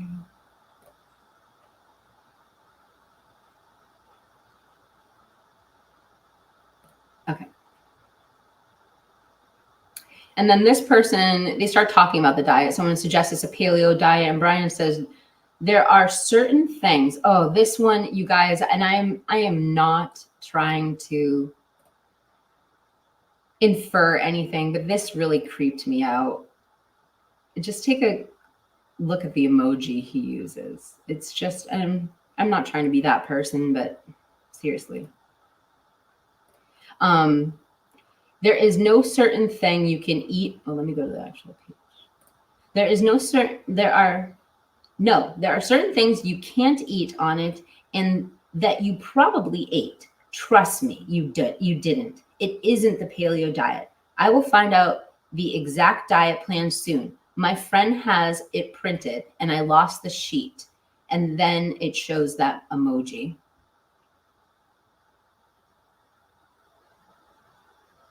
And then somebody says, I hope they find it. Oh, that's, never mind. And then he wrote back, it's not, no, it's a detox diet. Another reply Brian makes on the 21st. If I look far left with my eye, if I look as far left as I can with my eye without moving my head, I see a little silver flash. If I move my head, it's worse. If I look to the far right with my eyes, will get black germ-looking thing that turns bright yellow if I move my head. Does anyone have this? Also, if I squint my left eye and I blink, the blackish thing is near the center of my vision. And then somebody writes, that's actually so weird. No clue. But he just sounds like a 16-year-old kid. And he writes, well, your foot fungus and somebody wrote an interesting comment. It is right. I don't know where the comment is, but his response to it is, well, your foot fungus and your visual snow are both caused by toxins, fungus and yeast. I have been tested for everything. I went to the doctor and he said that everything I had was migraines, which is basically your brain reacting to some type of chemical change. Thus, it acts haywire. What caused the migraine toxins? I have some amazing sources. I know people who have experimented with this thing as much as possible. This is the cure, he says in all caps. And then people are asking for the actual diet. And he said, there's a printout that my friend has. I will get it, a photocopy of it, and put it on the internet for you to see. I'll get it by tomorrow.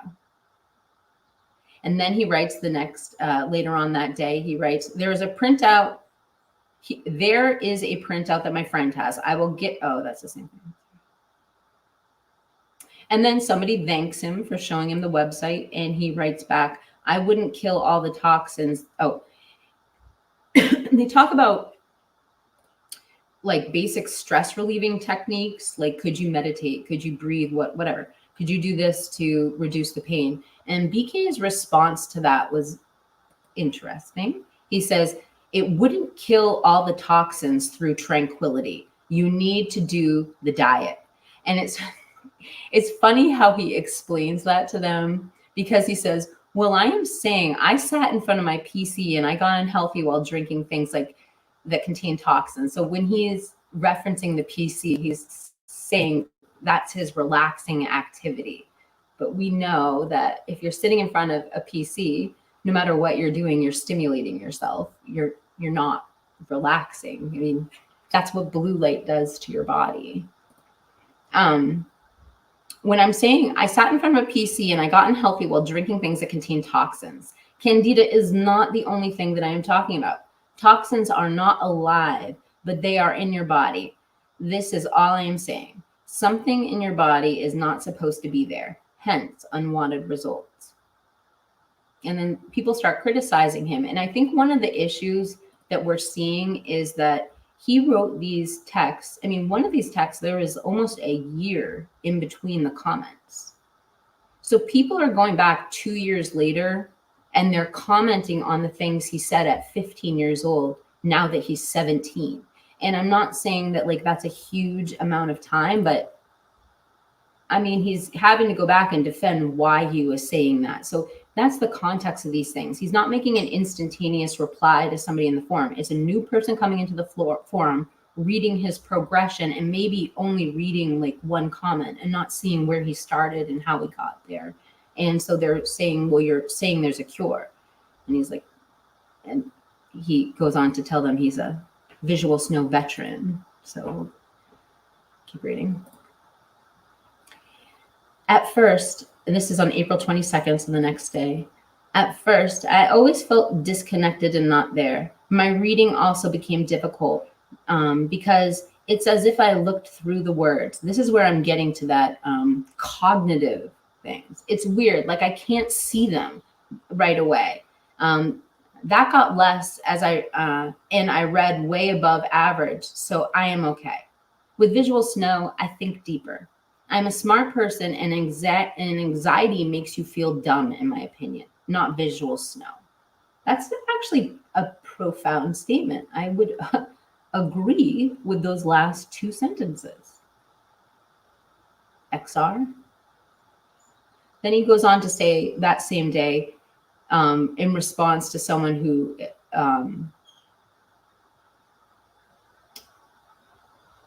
so XR says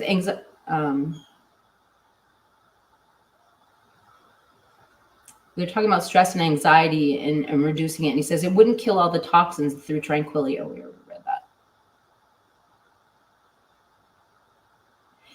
Somebody wrote, and I already read this comment, they said it kind of looks like an advertisement. Another reply, because he gives like multiple replies to the same people. He goes, what is there to lose?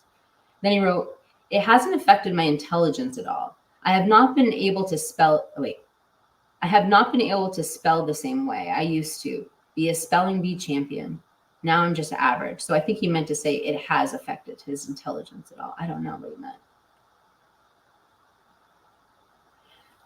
Then he starts talking about how they had to take the diet off the website. Typically when that happens, it's because they want somebody to pay for it.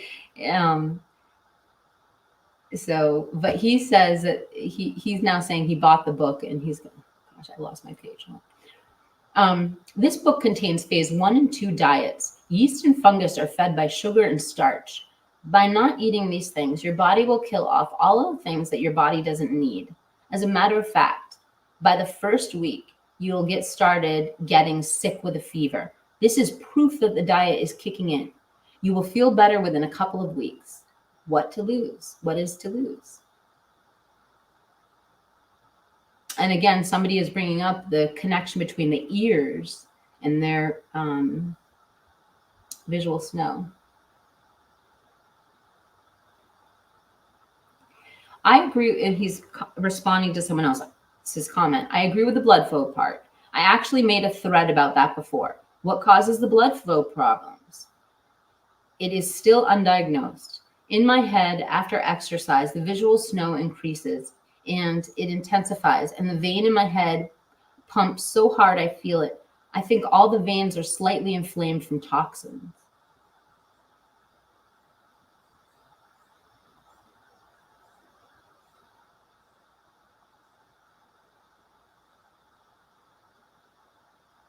Other people are backing up the circulatory symptoms. And then BK replies to some of them that says, it isn't a scam. I have a whole bunch of people who did this and it worked. I know them in real life. And humans don't need carbs to live, my friend. You won't starve. You really don't understand this. Please don't discourage me. I am not an idiot who falls for a scam. You don't need to buy anything from anyone. The site originally had the diet posted, but removed it because publicly and possibly lawsuits, because it is a dangerous diet to do unless you know what you are doing. CandidaFree.com does not in any way try to sell you their own products. They try to show you what products to buy. Trust me, the cause of visual snow is fungus, and I will make blogs on this soon.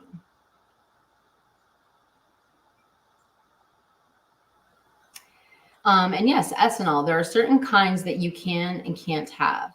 Eventually, I will be talking about it. And then this, back to the whole impressionable teenager thing, this is part of the reason why I think, I said that. And you'll see in this next comment, when he started learning about the diet, it was brought to him by somebody. Like it was somebody close to him that sounded like a male role model who gave it to him. And so this comment backs that up.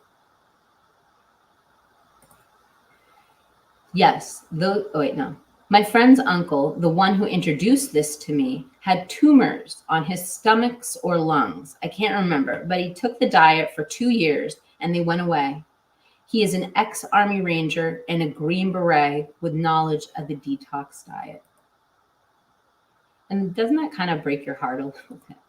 Because we know he wanted to be an Army Ranger and he couldn't. And clearly we see where an Army Ranger came into his life and had a positive effect on it, because his massive weight loss was when, at least in the time frame when he started this diet.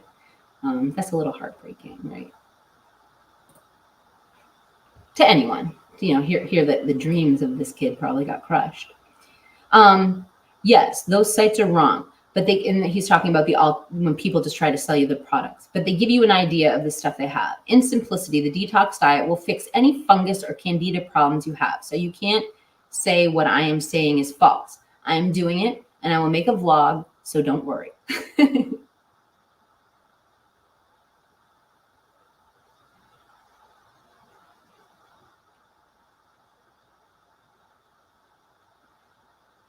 I'm just reading some of the responses here. I hadn't read that one before.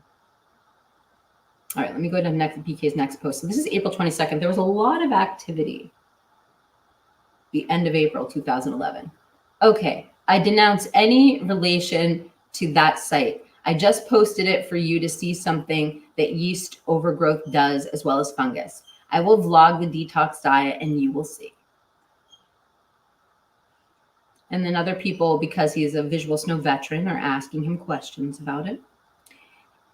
On the 22nd, same day, he goes on to say, I have the exact same thing. I actually have those and something else now.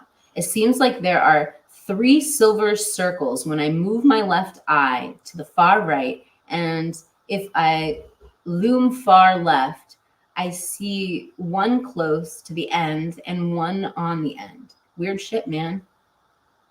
And somebody else, so I can't remember where it was, but somebody's like, yeah, I'd never heard that before. Yes, I didn't know anyone who had that either, LOL. For me, the silver flash circles on the left have been there since the beginning and almost, but to the far right, I have developed over the summer. He writes back, yes, everyone I know noticed visual snow when I told them about it. They always had slight little dots, but they were nearly unnoticeable. I also noticed it as little dots as a child. Maybe our brains don't filter out our visual snow and it gets out of hand. Ever notice if you don't do things that stimulate your brain and you relax, your visual snow isn't noticeable? Good thinking. I did think about that. Like, I'm like, I mean, I guess if I'm looking around, I can sort of see like where my eye is maybe pixelating things, I guess. I don't know. Maybe it's because I've been reading visual snow forum for the last 72 hours. Who knows? But I do think that that is an interesting theory that BK has, that we all have this out of focus view. Maybe when we're born and we can't focus our eyes, that's what we're seeing is like this fuzz. And then our eyes learn how to repixelate everything. I think it's actually an interesting theory. From 17-year-old BK. It started for me, and I never took medication before or used a drug. So it started before he ever took medication or used a drug. And somebody else agrees, definitely. All over YouTube, I'm seeing comments. This is, oh my gosh, you guys, this is it. Jeff, back to your comment. Let me see if I can find it.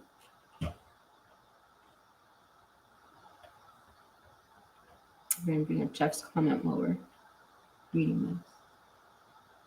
Well, anyway, Jeff had asked, could this forum have led to drug use? And then somebody else asked, with migraine issues, sometimes it can lead to opioid use. So I definitely was on the lookout for those things too. But this is what I think is awful. Now we have a teenager who's desperately looking for relief to a psychological, as far as we know, problem. We have not established that physical snow is an actual physical neurological condition. We're just speculating here what it could be. But we have a child who has, we're not showing the dark comments yet. The dark comments were erased. I do have them. We're going to circle back to them because the only place you can see them is in the replies to them. But can you imagine having a 15-year-old kid being a group of adults and having a kid talking about this massive and scary suicidal type depression, and then talking about how a drug that half the country is addicted to might help? This is what we read. I'm so mad about this part. It just infuriates me.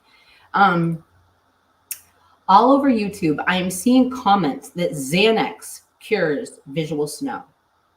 Says 16-year-old BK.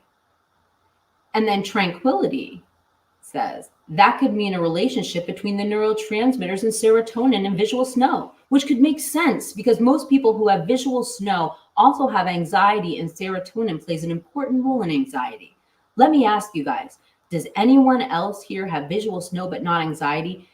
I know this person didn't just tell him to go take Xanax, but he's validating BK's concern.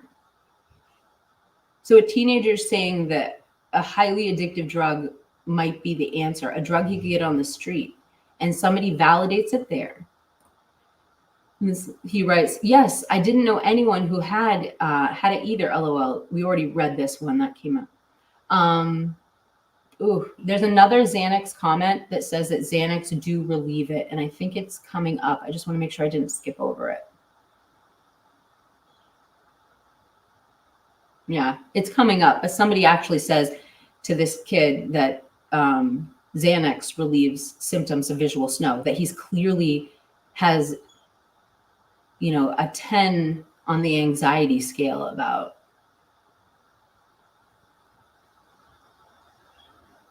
Somebody says, all my symptoms kind of developed over the summer. I don't know what, then he says, you can't. I don't know what that's.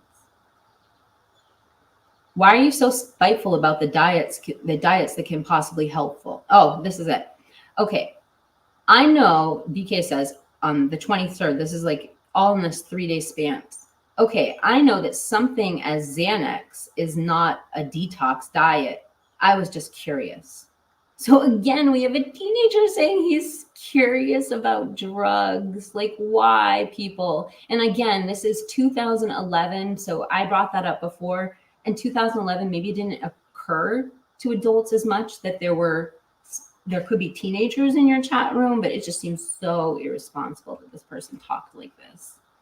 I mean, the thought might not have even occurred to them that they weren't talking through a group full of adults or 20-somethings, Oh, let me fix my screen.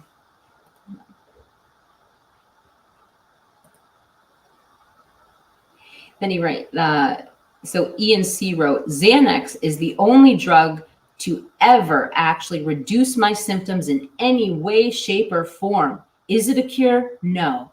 But does it help? Yes. Can you imagine? And the name of that person is Need Help. Asshole. And then it says, Ian, can you describe how it has helped with your symptoms? I am curious. If I can get any relief, I will ask my doctor for some.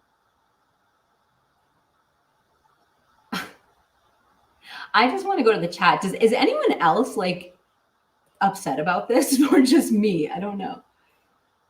Probably just me.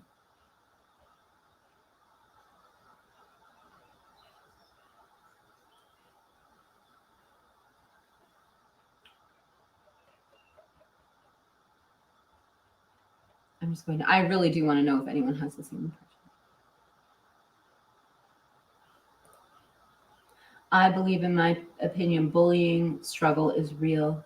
I'm fascinated by this for vestibular vertigo therapy. My feeling is there is a hopelessness that requires CBT, in my opinion. I believe there are many non-trusts.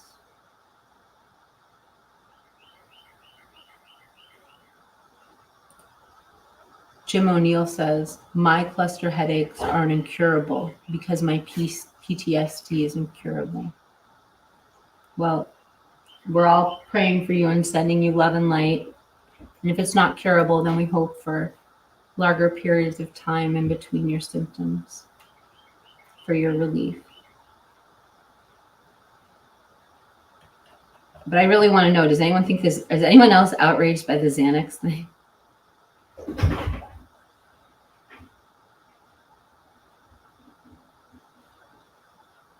I have so many comments, I can't even really get through them. Oh, hey, AR. Thank you for the info last night.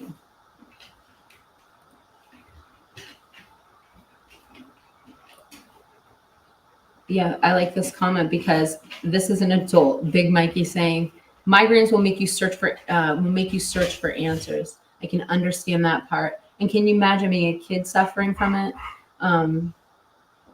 And an impressionable kid, because you saw how quickly he adapted an extreme diet. Like I don't agree with you don't need carbs to live. But that is an extreme diet.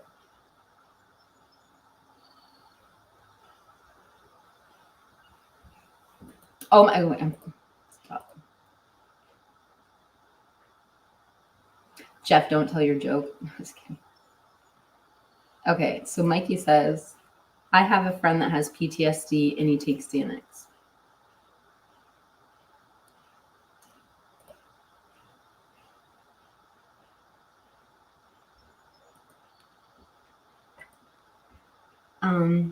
Sirius Black says, Xanax is not something to take lightly. Thank you. Like literally, I was just watching a video by Bailey Syrian and she was saying like, it's like overtaken certain towns in the Midwest.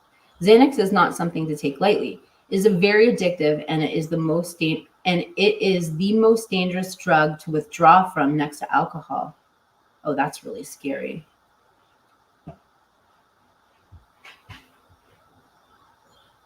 Yeah, all those benzos, like on that same subject, I've heard that there are very few things you can die from withdrawal from. One of them being alcohol from instantaneous withdrawal, and the other one are benzos. I think, yeah, Xanax is a benzo. All right, let's keep going, you guys, because there's a lot more, and I still have receipts to show you from some of the stuff we're going to talk about. So, but we're pretty close to the end. Well, not really. We have to get to the end, and then we're going back to the first. There are conversations that we're going to get into after this, after we're done reading this.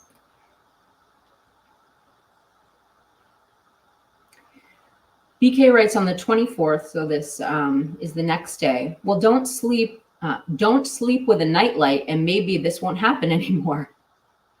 This person, her comment freaked me out, and I don't know why, so I'm just going to read it to you. Just knowing what BK is going through and then listening to her, she sounds like she's maybe his age. I don't know, but her account, I don't know. It just feels ghostly to me or something. Let me read it to you.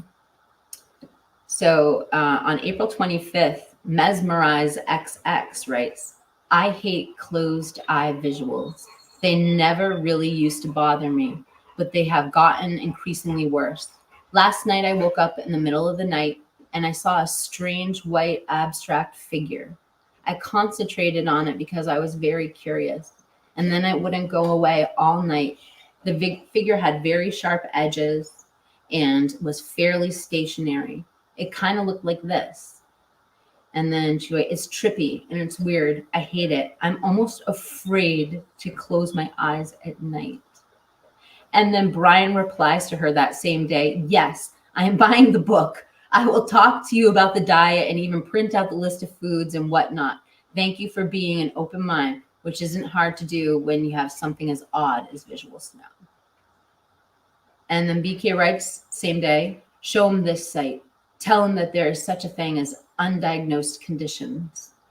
And then a kid, what he was telling is this kid, it looks like he's a kid anyway, this other person on here says, I don't think that BK's telling him to show the doctor this website. And the kid says, I don't think that's a good idea. He'll think I'm a hypochondriac.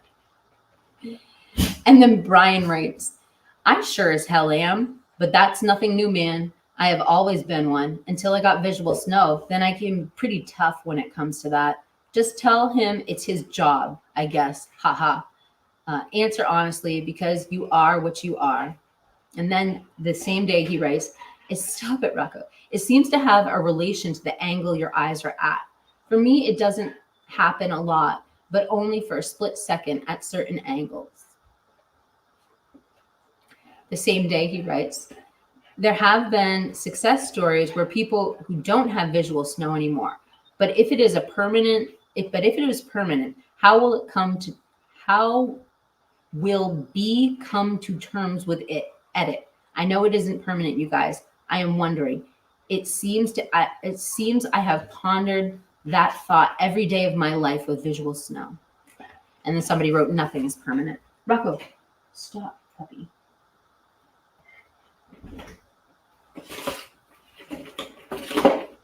My dog has this technique. My dog has this technique to get me off the computer where he like puts his head under my hand and lifts it up so I can't use the mouse, but he's got it down to an art.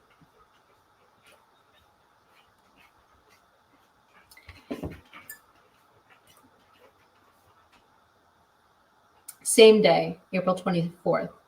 I already read that. April 25th, the next day. So he's replying to someone who's saying it got worse when they take Wellbutrin and a sleeping medication. And so Brian writes, yes, if it got worse due to medication, then there is a chemical imbalance due to them. If you do not take the diet, it will remove the if you do the diet, it will remove the trace of it, thus leading to chemical balance. And they're like, sweet, hook me up. Then he writes, this is where we're going to start reading some of the more intense stuff, guys. So he says, yes, depersonalization happens when I withdrew from tropamine and tropamax, or it's troperamate or tropamax. The visual snow got a little worse, I think. They just chill and it will be normal in a little. And so I looked up these medications, and what's interesting, they're not two different medications. They're the same medication. Tropamax is, unless I'm wrong, they're the same medication. They're just different names. And so what I looked up was the side effects. Hold on. I should move it down so I don't dox myself.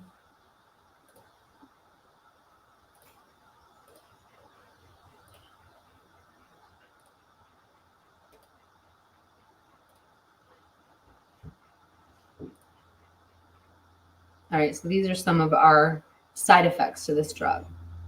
Acute confusion, diplopia, of course, words that I should know how to say, but I don't. Nystagmus, nostalgia, dysmenorrhea, irregular menstrual periods, flushing, memory impairment, drowsy, concentration difficulty, dizziness, insomnia, fever, fatigue. I think probably those last three symptoms, the insomnia, fever, fatigue, dizziness. What are some of the symptoms that BK has already talked about? Well, he talked about a fever, didn't he? He talked about having a fever when he was on this diet after a week. And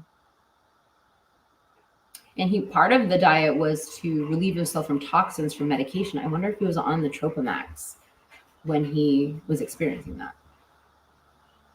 And then if it's making it so you can't sleep, well, obviously the visual snow doesn't go away when you close your eyes. So that means that the person has no relief from the irritant whatsoever. And so I just think that those side effects are kind of interesting to go over. All right, let's get back to the tap to talk.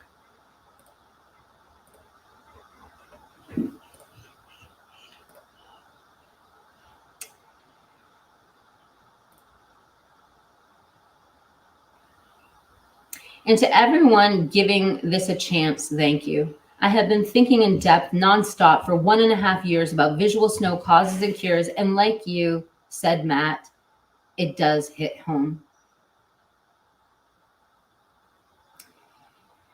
BK replies to someone looking for the diet, I'm buying it and posting a meal plan here. Don't worry, I'm buying it unless you want clarity.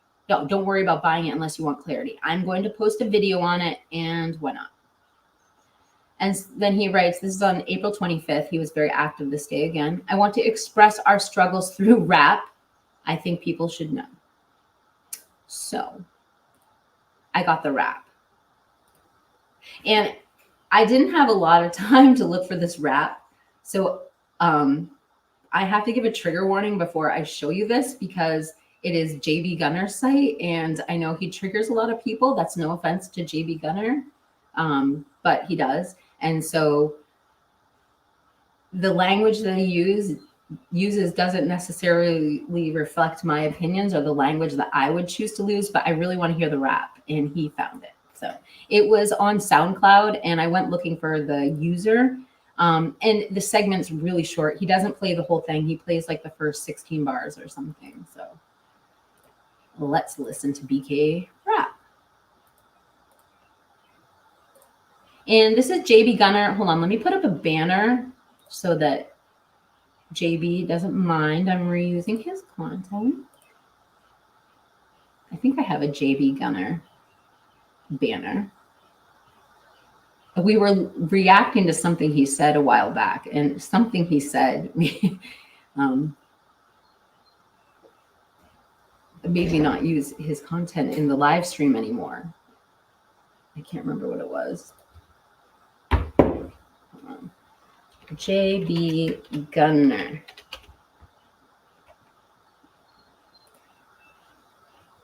Okay, let's listen to JB Gunner's video.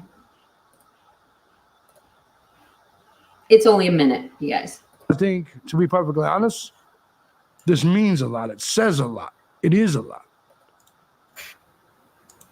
Now, I'll leave it up to you whether we believe this is him or not. He goes on, the same person. This is him. He says, releasing a rap song for everybody with VS, general discussion. Let's go ahead and listen to him. Let's go ahead and check it out.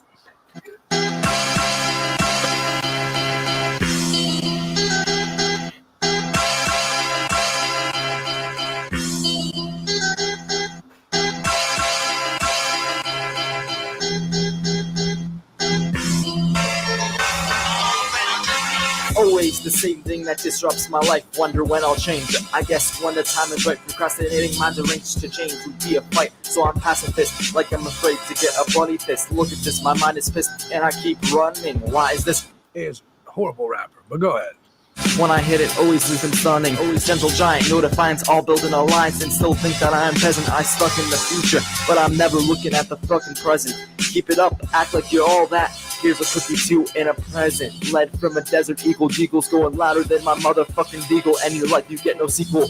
Leave your loved ones crying like some seagulls. You are not my equal, you are evil, but I'm feeble. And now I'm going. Don't quit your day job, Brian. Stick to killing.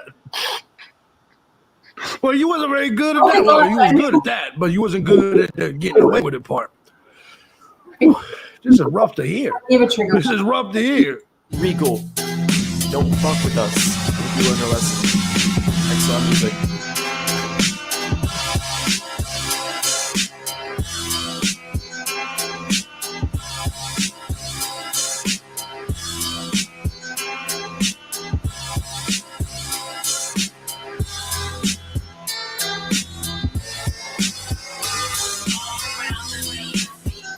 Are you done?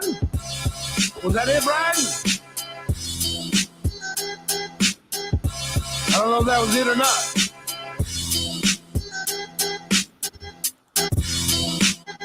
Yeah, that seemed to be it. So you only dropped one verse. Man, you can't finish nothing right, can you, Brian? Yeah, I'm gonna stop. The one thing I will say about, I actually listened to JB Gunner's whole video on this because I just thought, heck, why don't I just find out what other people are saying about the visual snow? And I'm just going by what JB Gunner says. JB Gunner says that he is an actual diagnosed psychopath, or sociopath. And he says that he relates to these texts, and not all of them. Some of them, you'll know in a second when we get into them, they're pretty dark. But he's like, this sounds a lot like something I would have said 10 or 20 years ago or something like that. So I thought that was interesting. If you want to go back and listen to JB Gunner's Tap to Talk video on that and hear what he has to say, it is fascinating. We don't have time to play it right now, but I encourage you to go check it out on your own. Thank you for finding that copy on SoundCloud. And let's continue.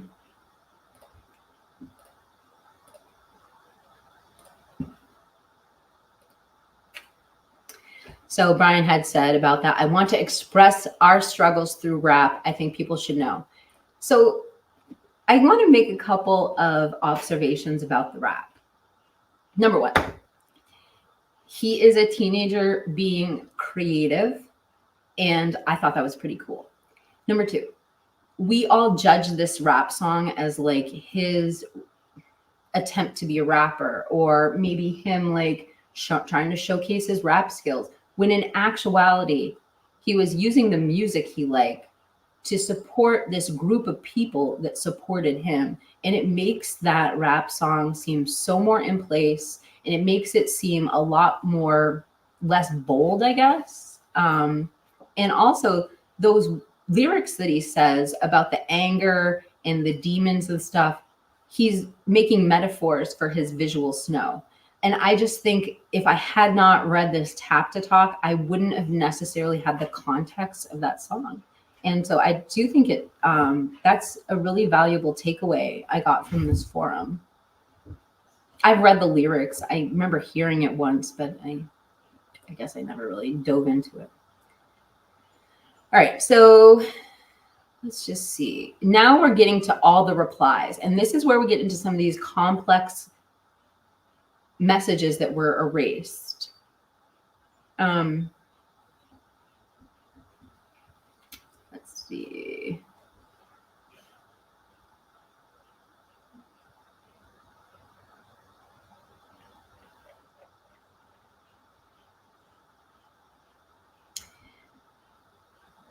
This comment, we read something similar, but this is months later, but it reflects another comment he said where he says, well, I never took any medication at all, and I got visual snow, but meds definitely trigger the outbursts. And again, he focused on the Candida diet, which one of the main triggers for it, other than having the moldy house, but one of the main triggers is your body can't process those toxins and those fungus and those candidas because possibly you've mixed up your balance in your body via antibiotics. So I'm wondering if when he says without drugs, is he referring to he had a pure, family who didn't give him vaccines and medications, or is he just meaning this was before psychotropic drugs? This was before they tried messing with my head and giving me head drugs. I don't know what it means. I'm just speculating.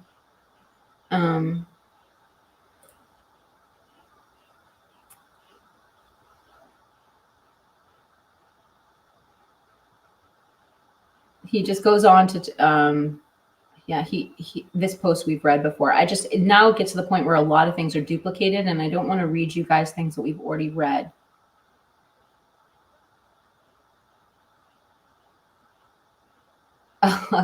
So someone wrote, this is only a couple days later, it was really active, him replying, go for it. If you have the money, going somewhere that recognizes your symptoms than someone who has no idea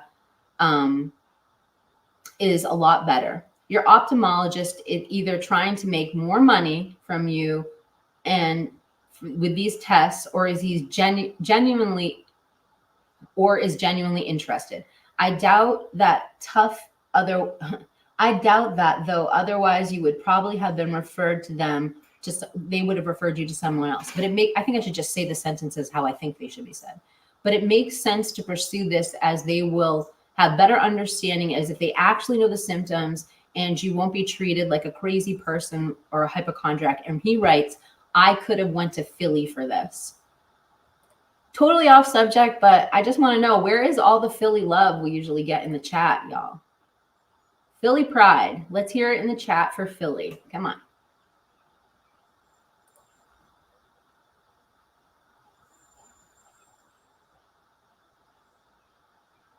These are all replies to him, and I think, okay, the 27th. So now this is the next day. Anything that makes our brain chemistry more messed up is not good.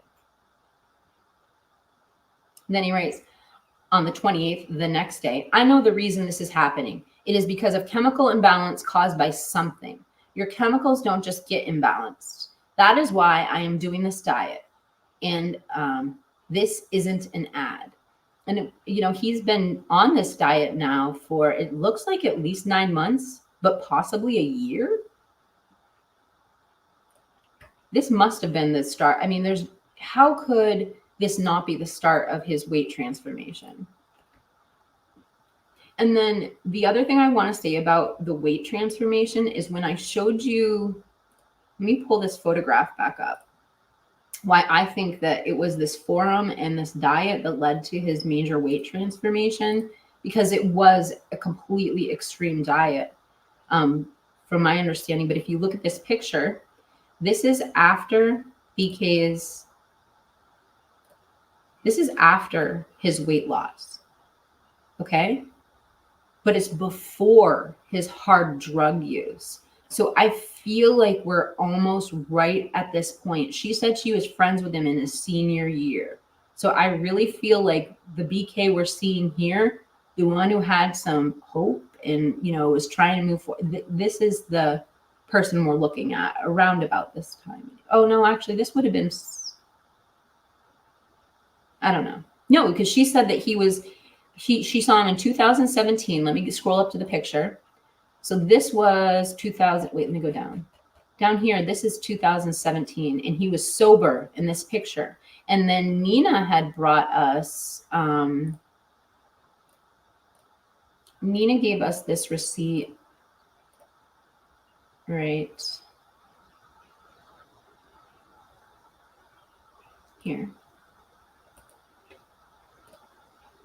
May 2018, Kohlberger told Bayless in a message on Facebook that he hadn't used drugs in 2 years. So that 2016 is when he sobered up. This chat is in 2011. So we've got like this 5-year period. I don't know. I'm just trying to give time frame. I'll stop talking now and keep reading.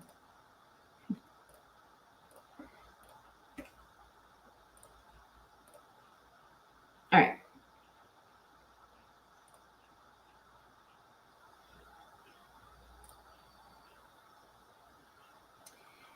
I never said Xanax was the cure.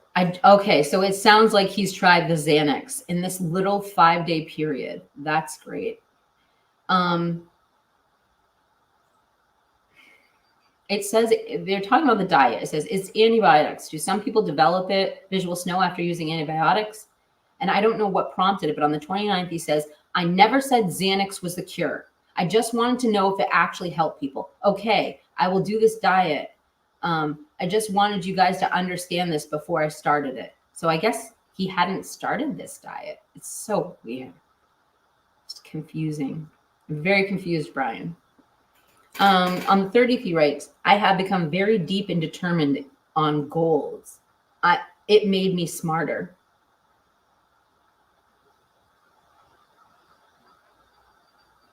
I don't know what he's referencing. I'm sorry. On the 30th, he writes, don't ever give up. These pills cause bad outbursts because your visual snow is related to chemical imbalances. Pills imbalance your brain. Don't make something that's already imbalanced more imbalanced. And then he says on the same day, in response, well, according to my theory, antibiotics are toxin. Adding to your list of toxins is going to make it worse. It proves my theory right here.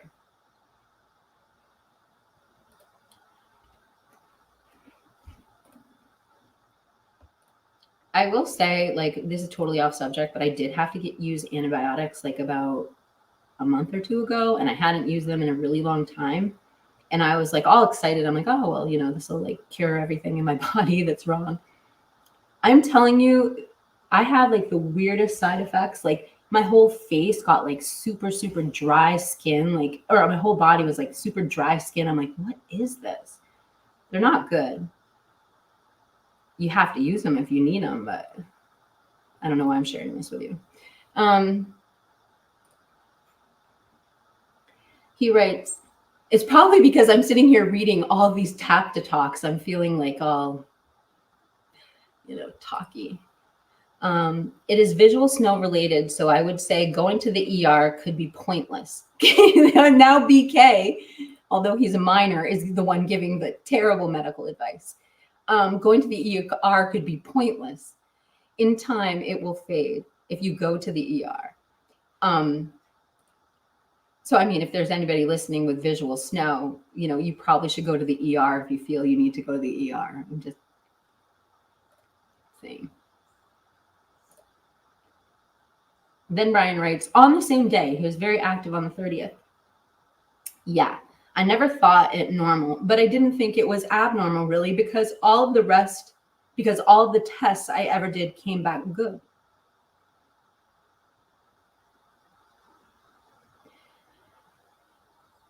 And then he starts getting called out, and this is where we start seeing people picking apart his posts.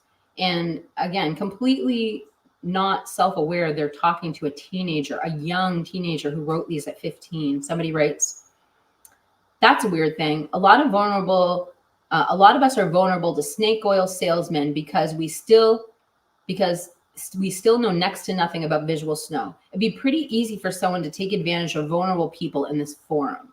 And BK gets pissed and writes, and I'm going to be honest, you tell me. And if I'm off or if I'm being speculative, or too much of a guilter, tell me. Like, I'm not trying to be biased, but this next This next response sounds like someone I've read before, and it could be just in my head, but I'd like your opinion. This kind of sounds like a Papa Rogers comment to me. But it could be just because I spent so much time reading Papa Rogers' text too. I don't know. His response was, well, if you were to actually spell my name right, I would take this post seriously. Look at my history. You will see that I posted here a while back with some similar questions that you guys came up with. I'm a visual snow vet. Don't even tell me I don't understand this. For one, visual snow is like a false disease, and no salesman would even take this seriously. I mean, obviously, he's not as educated as he would have been at 28 if and when he was Papa Rogers. You know, he would have better writing skills. But I thought that was interesting, just like the flipped comeback. Maybe it's just me. Whoops. Another response. This response, so he doesn't write again until, this is a May 5th response. I even said in my previous thread that this is possible. Something is inflaming. I know what it is, but I'm not going to dare post it here. He was obviously getting attacked. And then somebody wrote back to him.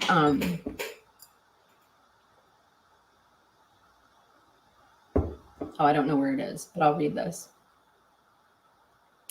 I really believe in this diet, but it sparked interest in many people. So much for Omega to even post a thread about the Candida diet. So I guess I am not failing my purpose. My friend's uncle will give me the diet list soon. He's just been busy. I've just been busy. I work too, you know.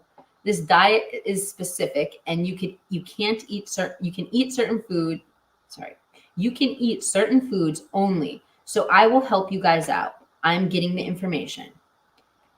And then he got a response to this that wrote, you sparked people's interest because you said you knew a cure, not because you came up with something so brilliant. And actually, I'm going to take back what I said. That wasn't a correct observation.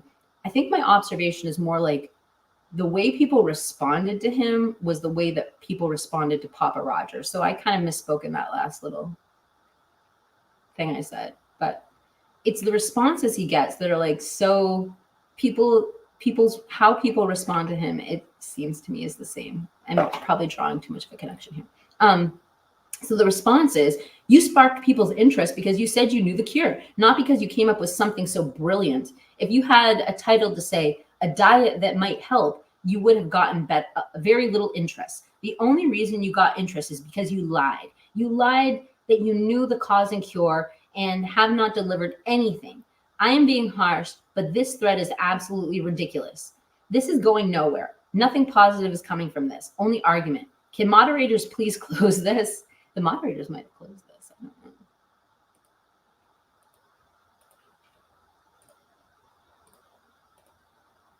All right, so let me go back to page. So that is the end of those texts, but I have this first page. So this is May 5th. This continues that day. Oh, let me make sure you can see my screen. We only have a little bit further to go, but this is where we're going to start reading the really intense text messages. So lots of trigger warnings. We're going to be talking about some deep psychological things. I'll put up a trigger warning banner because there's going to be talk of self-unaliving and self-harm. So viewer discretion is advised. There we go.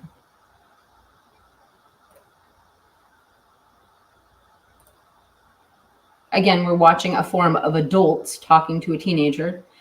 I didn't buy the book yet. It's been rough lately. And then I already read you that one. I wanted to say when he snapped back at that person who misspelled his name, Balance, another person who gives him a lot of crap on this forum, says, incorrect spelling is not good enough. He brings up good points. You avoided everything he says simply because you missed one letter.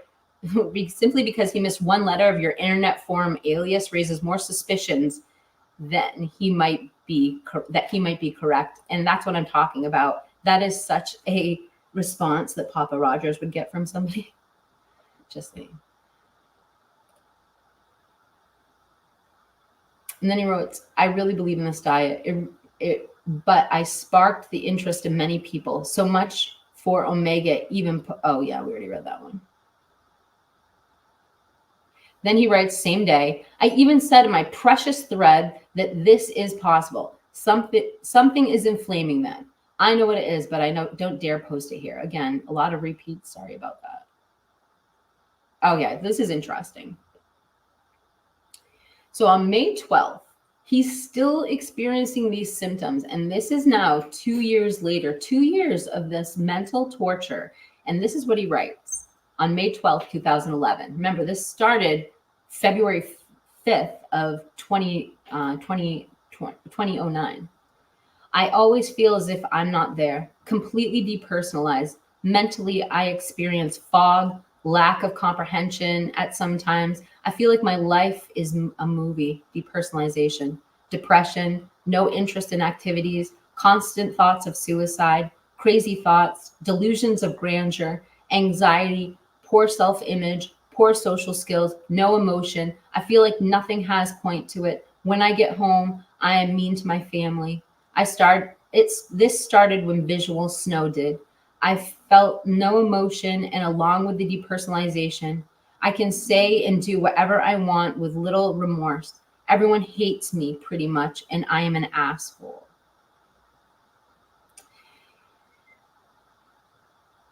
So I don't know if he had experienced his weight loss yet, but look at his profile pic. That doesn't look like obese BK. That looks like BK post weight loss. And why I bring that up is over and over again, we've heard that the pattern was he lost the weight and then he started becoming the bully. The bullies that once bullied him, he became one of them. And it did, I thought that coincided with him using drugs, but I don't know. But it's interesting because it sounds like he's alluding to that with the asshole comment.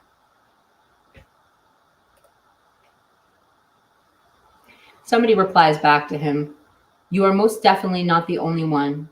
I used to feel like this, to the point nearly taking drastic measures, which I am so happy I didn't. In life, there are ups and downs, not just with this condition.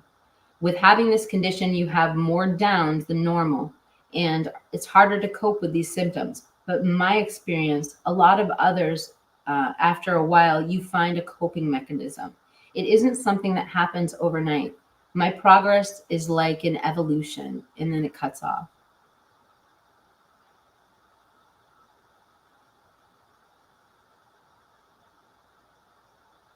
I don't know what this word is. Palinopsia is the least of my worries. Okay, so palinopsia is another drug he's on, and I didn't know about it.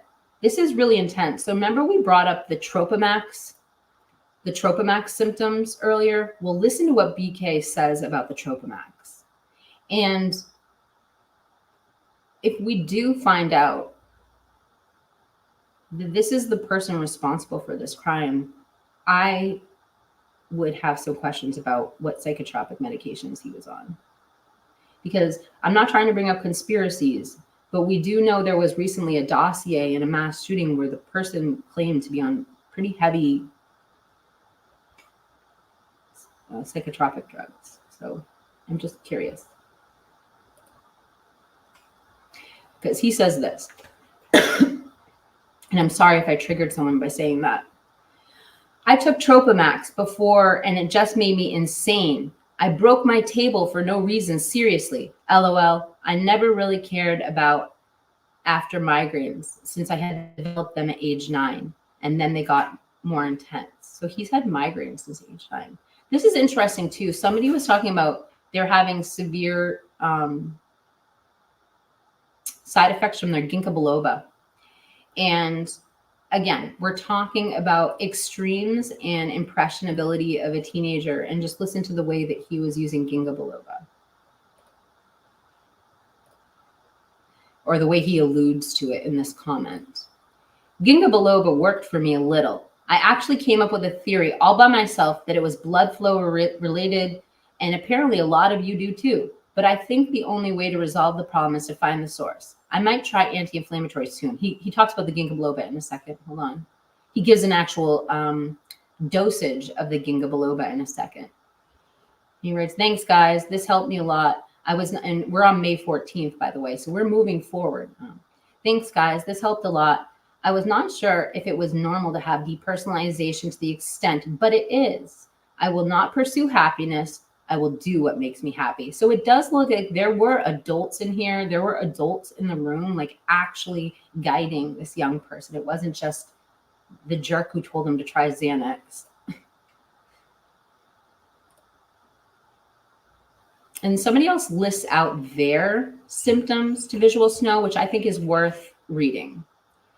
He wrote, XR, you are not alone. I have had all the symptoms and currently still have 24/7. Fog, lack of comprehension at some times. I feel like my life is a movie, depersonalization, depression, no interest in activities, constant thoughts of suicide. This has resolved a great deal lately.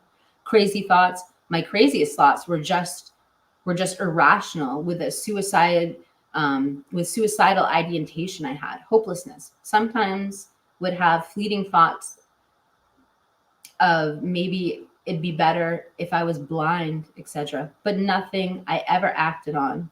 But everyone has crazy thoughts. Until they are actions, they are just thoughts. It is the pattern of these thoughts that you have to be mindful of.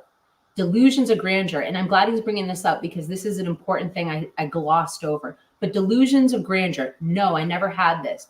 Though my definition of this is thinking one is superior, impotent, or otherwise irrational above all. I forgot to bring this up. This one comment, I'm going to go back up to BK's list. Right here. Fog, lack of comprehension sometimes, feels like my life is a movie, depersonalization, depression, no interest in activity, constant thoughts of suicide, crazy thoughts, delusions of grandeur. How does that fit? I mean, just from a profiling standpoint, like a true crime standpoint, how does the delusions of grandeur fit into depression and low self-esteem? I think right there, like, I want to think this is just like a teenager, and that's the delusions of grandeur, a 17-year-old, or maybe it was his weight loss, but that is an interesting statement. I'm not going to suggest what it implies, but if we are looking at the mind of an early criminal, that's an interesting statement to make. I'm just saying.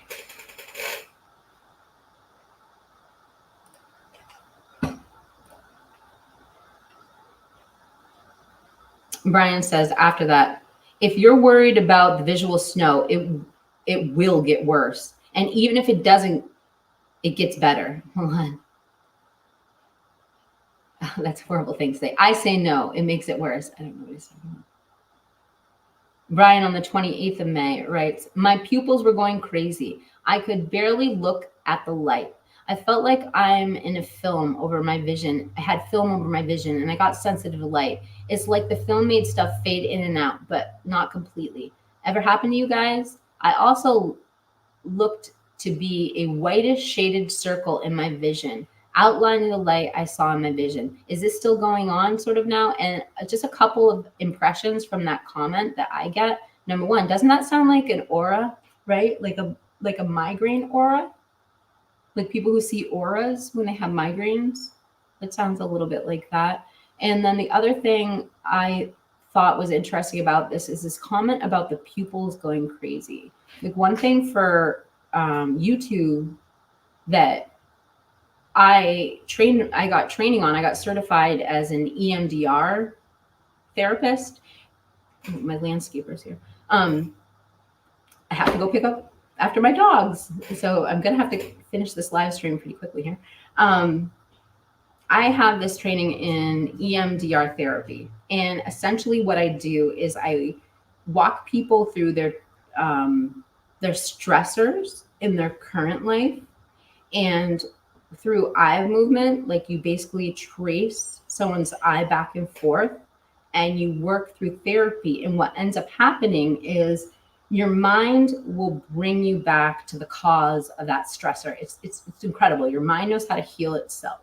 So when you're focusing on that stressor and you use the eye movements, clinical studies have shown that your mind will eventually bring you back to the memory that caused the trigger. So sometimes it could be, let's just say you're irritated at a certain person's voice.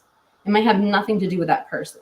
So with like EMDR therapy, we'll focus on that irritant. We work backwards and your mind will bring you to why you're so annoyed by that situation. And sometimes it's a benign incident when you were like 5 years old. And the problem is that when these incidents happen in our mind and we're too young or too impressionable to sort through them, what happens with your mind is it shuts down.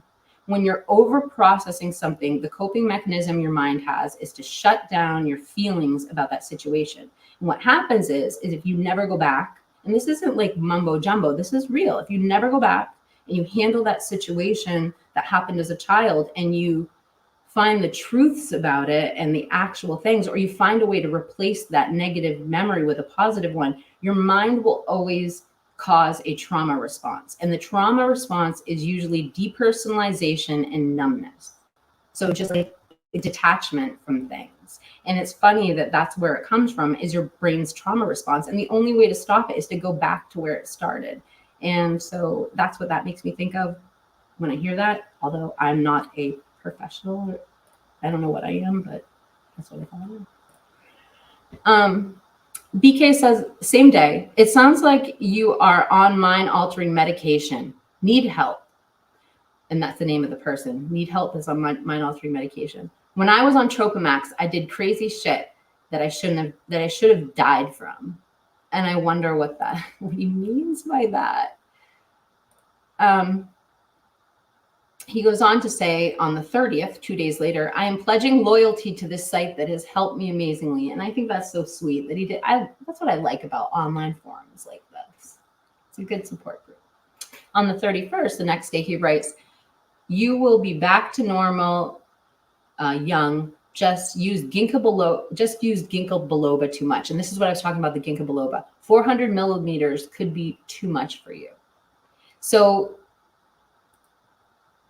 it's not just the extreme diet, and it's not just the detox, and it's not just the no carbs.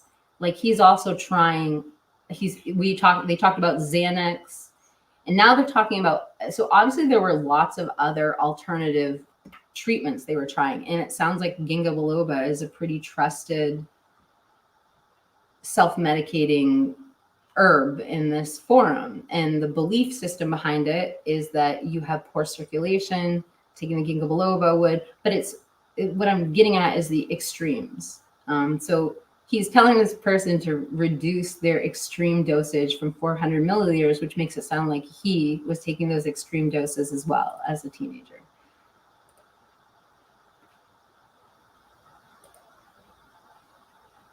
And then this is about a week later, he writes, how come when I get a head rush, my visual snow gets silver and worse by a lot? Can we talk about a specialist? We can talk to a specialist about this. I believe visual snow to have something to do with disturbances in the body that cause weird blood issues. And then 4 days later, he writes, I feel blank, so generic. I can barely remember my eventful childhood. As I try to think of my childhood, I become upset and in a little depressed state.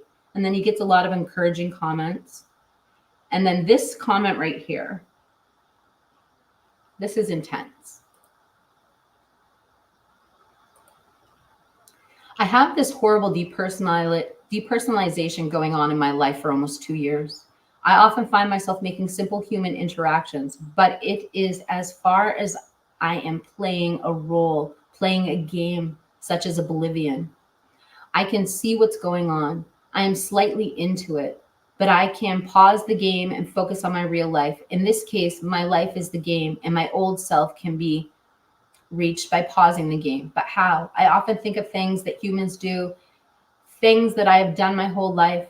I feel like I'm an organic sack of meat with no self-worth. I'm starting to view everyone at this. Everything I have ever done makes no sense. How did things get this way? How am I wearing this shirt? And who decided that humans shall wear shirts like this? Are we all advanced animals with possessions, or is there more that I can't see? I can't connect. I view everything as I would if I were playing Oblivion, pointless and full of nothing, out of reality. I am moving out of my house. My last holidays were already lived, but I wasn't there. But was I there? That's what he said. As my family group hugs and celebrates, I am stuck in this void of nothingness, feeling completely no emotion, feeling nothing. I feel dirty, like there's dirt inside my head, my mind. I am always dizzy and confused. I feel no self-worth. I am intelligent, but I feel the opposite. I say things I don't mean. The last holiday at my house, the house I grew up in, the house I once contributed to, the house that I once felt at home in, is past. As I hug my family, I look into their faces, I see nothing. It is like I am looking at a video game, but less. I feel less than mentally damaged. It is like having severe brain damage. I am stuck in the depths of my mind where I have to constantly battle my demons. Here I am. Am I here or am I fake? I feel myself slipping away. I hear screams faintly, but I constantly battle away from it. What if I let go?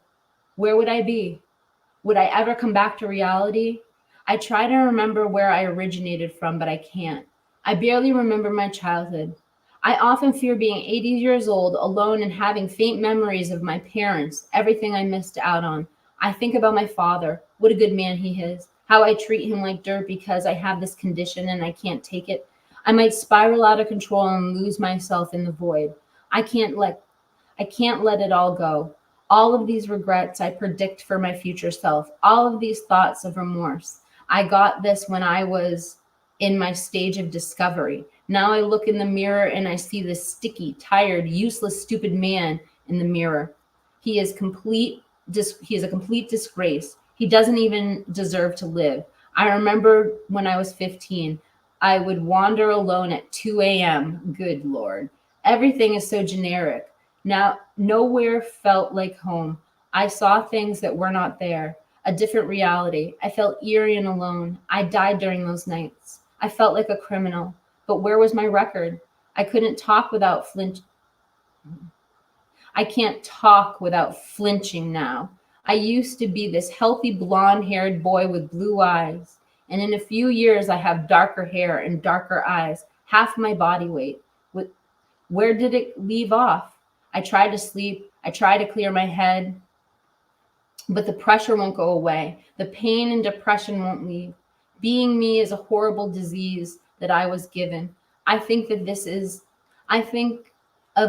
as I succumb to sleep, but I see large intensity and black, yellow, white fuzz. It makes my mind fizzle, and I can barely keep on the bounds of reality.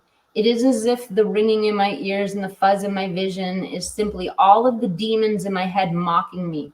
I fall asleep, but I wake up quickly with bloody screams. Is any of this here? Am I brain damaged? No. Then why am I like this? I have these thoughts in my head. I search for someone to relate to me. Everyone looks down upon me. No one can relate. As I try to read, suddenly my eyes look right through the words. When I look up, I see blue dots near the center of my vision. When I feel slightly calm, it gets hard to breathe. I see the bright dots in my vision. Nothing I do is enjoyable. I am blank. I have no opinion. I have no emotion. I have nothing. Can you relate? I mean,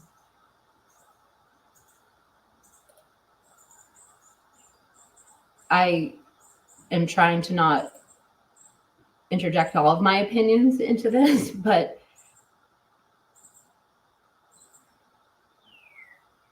I mean, just like the other girl who had the eerie text, I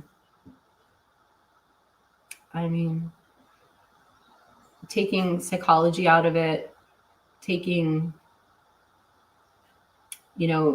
everything out of it, does that at all to any of you from a spiritual standpoint sound like a battle of good and evil?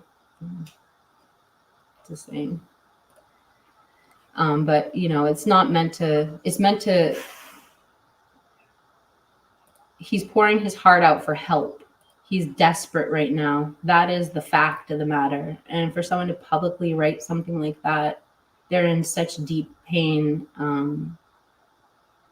You know, it's not hard to imagine how this person was vulnerable to drug abuse. So.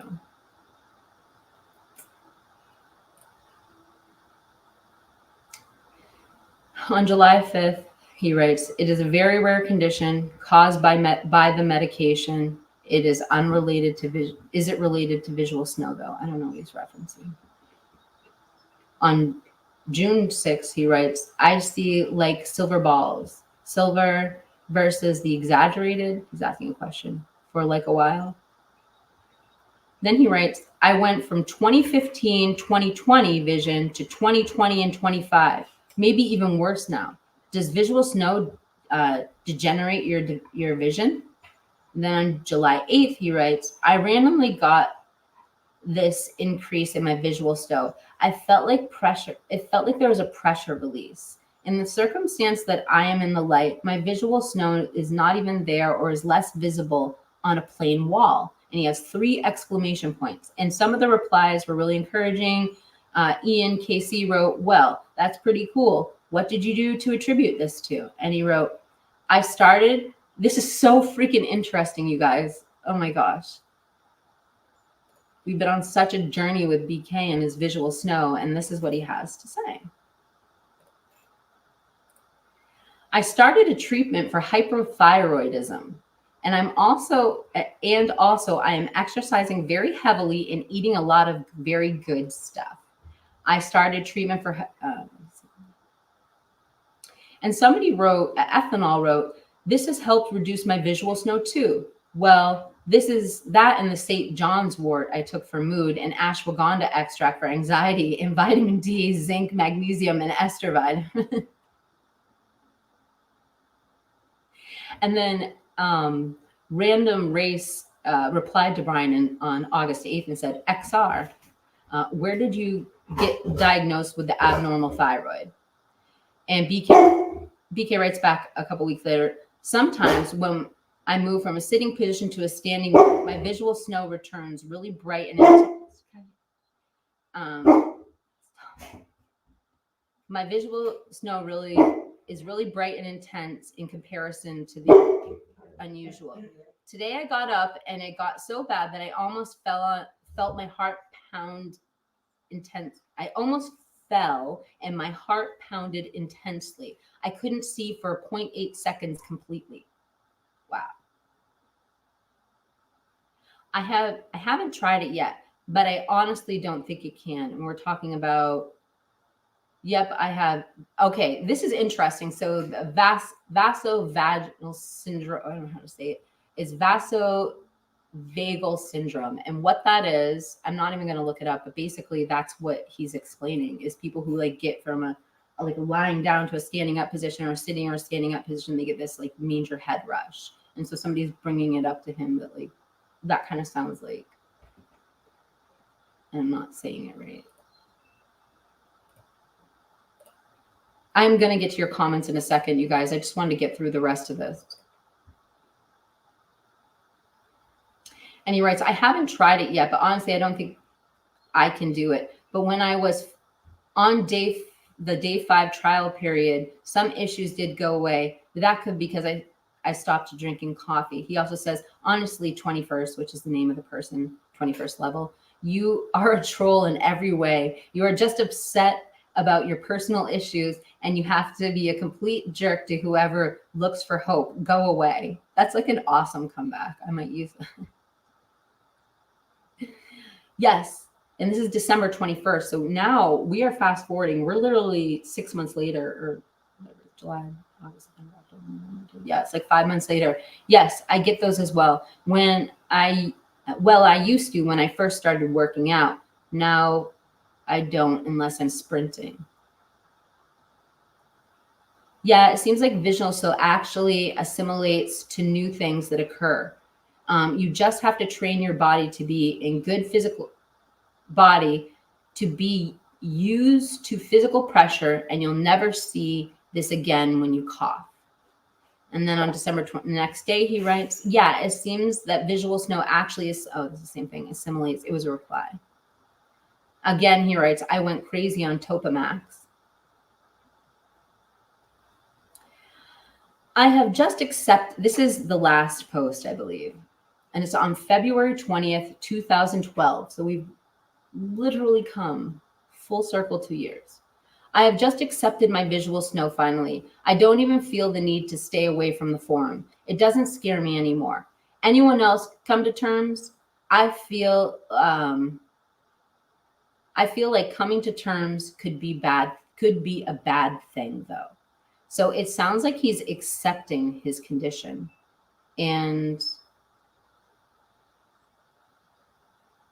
let me just look at the dates on these. That one doesn't have a date. Hold on. Yep. So these ones all go back to 2009. So that's it. That was his last post on the forum. And I'd love to know what you think.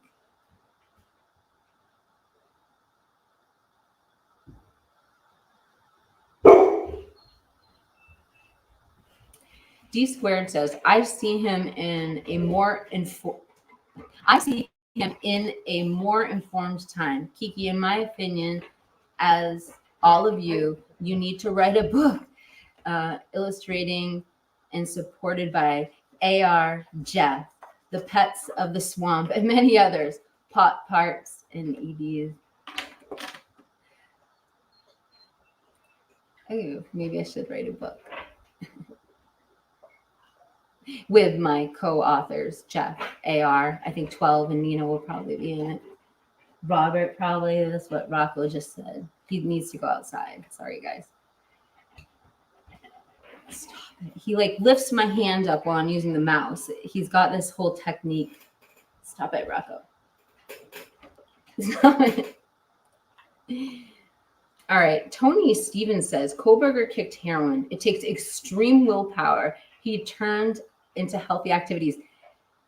How? It's just incredible how he kicked heroin. I want to show that comment from Nina because, I mean, the confidence he has that this was a glitch. I mean, there's not many ex-opioid users who talk like that. I mean, we definitely know some people in recovery who are inspirational and talk like that, but you don't hear it very often. Let's just show that comment from Baylor one more time because it's been we haven't showed it. This is what he said to, oh, whoops, no, it's WSU.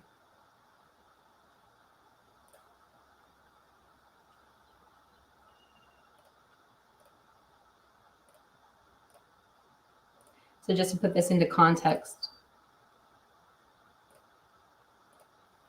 in May of 2018, Kohlberger told Bayless in a message on Facebook that he hadn't used drugs in 2 years, according to the screenshot Bayless shared with the New York Times.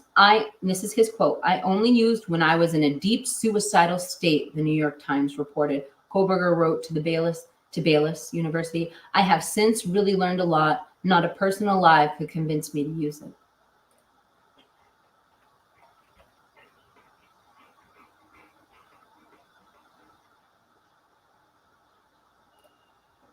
That's such a nice comment. Thank you so much, D Squared. In my opinion, we have found a community through trust, creativity, and I value and think of all listening to music artists must be thank you. Yes, Kiki. Okay. Mercy Cat, thank you for sharing your opinion. She says, sounds like a teen boy on the spectrum going through puberty while fixated on his visual snow. I think you summarized my feelings too. Miranda says, oh, you changed your profile pic, Miranda. It's really cute. Adorable. Did he have weight loss surgery or just a tummy tuck? Did he have an eating disorder? I don't know. My GMA, I know my GMA did, and it played into her visual snow. Your grandma did, and it played into her visual snow. Interesting. Oh, it's interesting to hear somebody else who has this condition too. My understanding is he did not have weight loss surgery. The only thing I'm basing that off of is he started following the surgeons, the plastic surgeons, after his weight loss. So we know he definitely had a tummy tuck. After hearing the diet that he was on, I wouldn't be surprised if he lost all the weight on his own and not via surgery. But that's a great question, and I'll try to get a more solid answer. But I don't think so from what I've heard. Jeff says, that's a whole lot of self-pity right there. BK needs a good, wise friend right about then. I mean, it's hard to say. It looked like he turned to a male role model. I mean, he went to that Army Ranger and got the diet.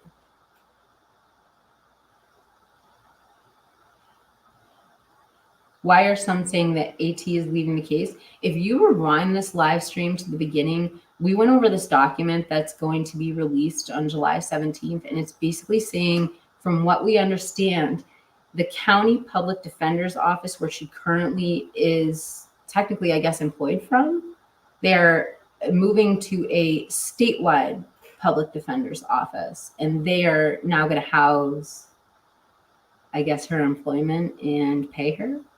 That's what it sounded like, but and it just is the way it's worded. It sounds like she's being taken off the case, and the second seat attorney is taking it, but it's not what it says.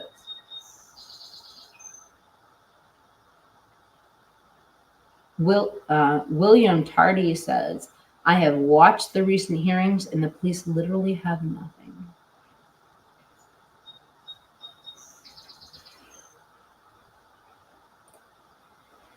D Squared says, is sugarcane Mexico Coca-Cola?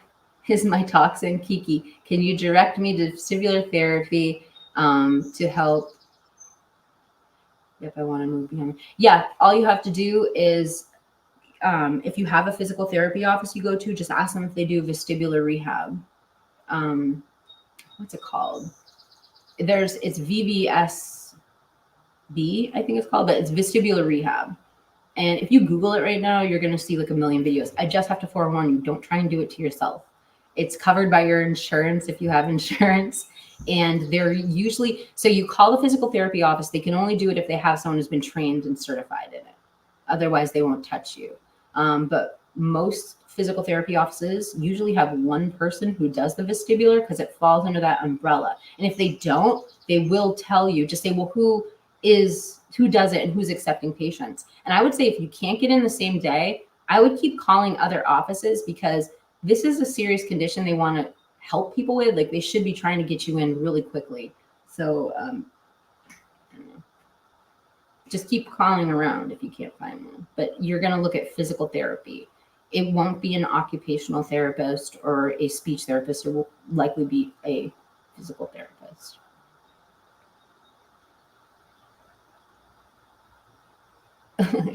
This puppy might be spoiled. She comes to me wanting me to put her blanket in the dryer for a few minutes and warm it up to cover her with. I may have started this nonsense though. That's pretty cool. Jeff Koberger? Who's Jeff? Oh, Jeff Koberger is a self-professed Christian. He is?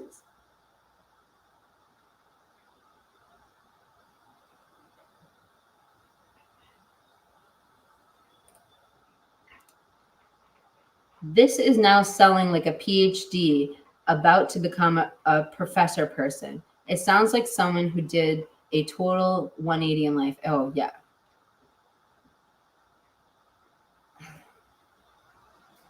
And it's so hard because you can take these writings from this teenage mind and you can kind of manipulate them into whatever theory you have in your head, Gilter or Proberger. There are things in there. I mean, he says at the end, his conclusion is, you know, whether he believes that's toxins or what, his conclusion is his medication caused his visual snow. Rocky, 1 minute.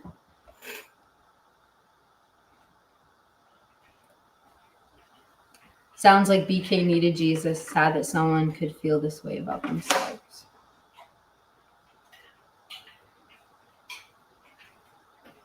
Oh, back to Miranda's comment because she had it was like a two-part comment. This is the beginning of it. My grandma would get, so her grandma had visual snow. My grandma would get black dots also with her visual snow.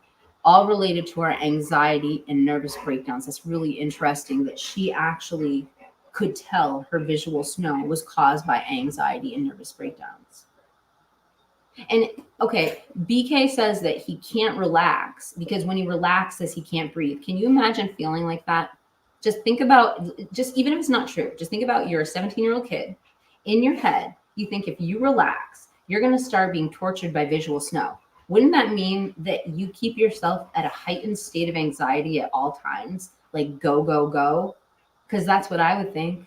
Never taking time to relax, never taking time to, be in the moment, just constantly looking for stimulation to stop yourself from noticing your eye pixelation or whatever it really is.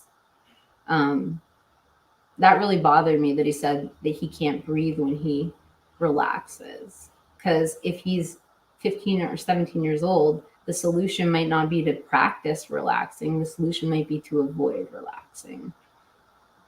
Also, that 2 a.m. pattern, we've seen that so many times in BK's history. So he talks about the 2 a.m. pattern right now, but he also talks about doing night runs at 2 a.m. with one of his friends has gone on the record. I'll just play the damn clip. I know my dog has to go outside, but I have it right here. He also talks about, so he has this history. There's also a police report of BK's car getting locked inside a gate because he was out, enjoying nature late at night, or not late at night, but after hours, and he had to call the police to get his bike back. All right, let's bring up my playlist.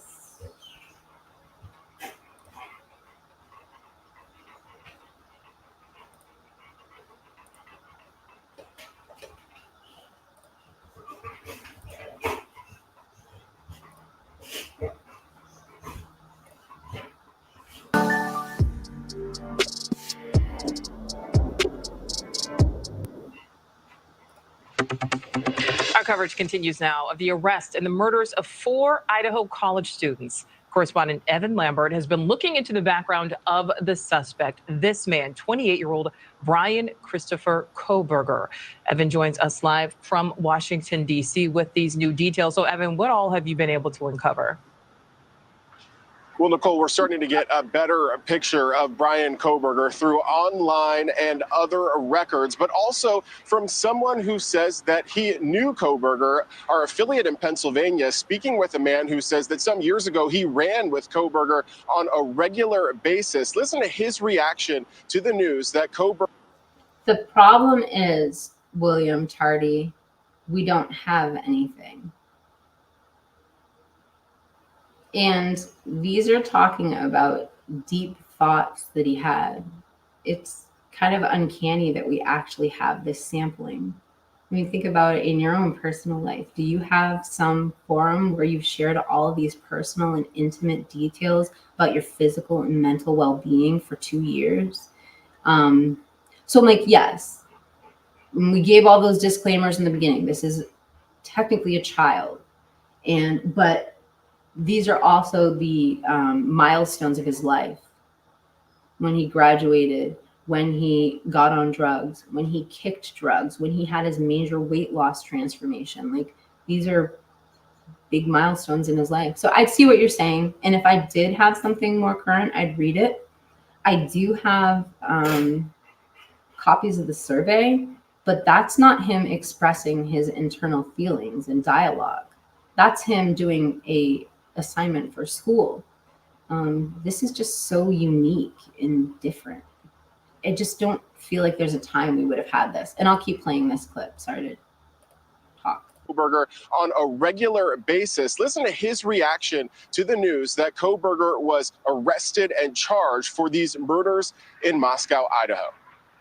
I used to go on night runs with him because, I didn't want to go running at night by myself. So I would text him like, "Hey, you want to go for a run?" We go for 6-7 mile runs at night. So when I saw who it was, I was just in complete shock. So I'm still kind of shaking knowing. So, I mean, I'm just showing you this is him. That 2 a.m. not being able to sleep, constantly go, go, go. Are these the habits that he developed? Because we're going back to the fact that his alibi is that he was at Wawa Way Park stargazing. And I think when you have accounts like this and accounts of him on this forum talking about how he is an insomniac, it does really help his alibi. I mean, he wrote this years and years and years before these murders were even considered. So.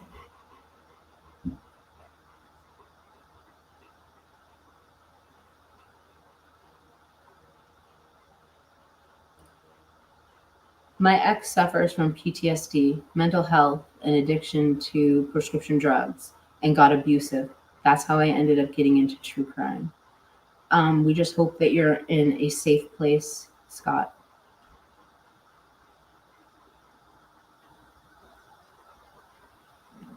All right. Well, that's going to be it for today. I have to let my dogs out, and I have my phone is blowing up. This was a little bit longer than I thought we were going to go, but I think it was worth it. I will say I've gained empathy for BK after reading this. I actually feel that I'm surprised like how much empathy I gained for him from reading this. I will say that was surprising to me. What else was surprising is that I actually had those thoughts of good and evil when I was reading it, but isn't that what we all have going on in our head and from a spiritual standpoint? So I don't know what it means, but I thought I'd bring it to you guys so that you can do with it what you need to do. And I am going to play you a little outro on the way out. Thank you so much for your support and showing up. And I have quite an amazing live stream for Friday at 10 a.m. I'm planning out a pretty cool segment for you guys. And I'm hoping to announce later today. I have a big interview coming up, and I'm hoping to do that Thursday, but I don't know when I'm going to schedule the person. So that's what's going on for my channel right now, and I hope you have a great day. So thank you for showing up. Let me play you a little outro. And I just want to stop and say, before we play the outro, everything we do is honestly just in the spirit of justice for the Idaho4 in this program. So with that said, I'll play you my outro.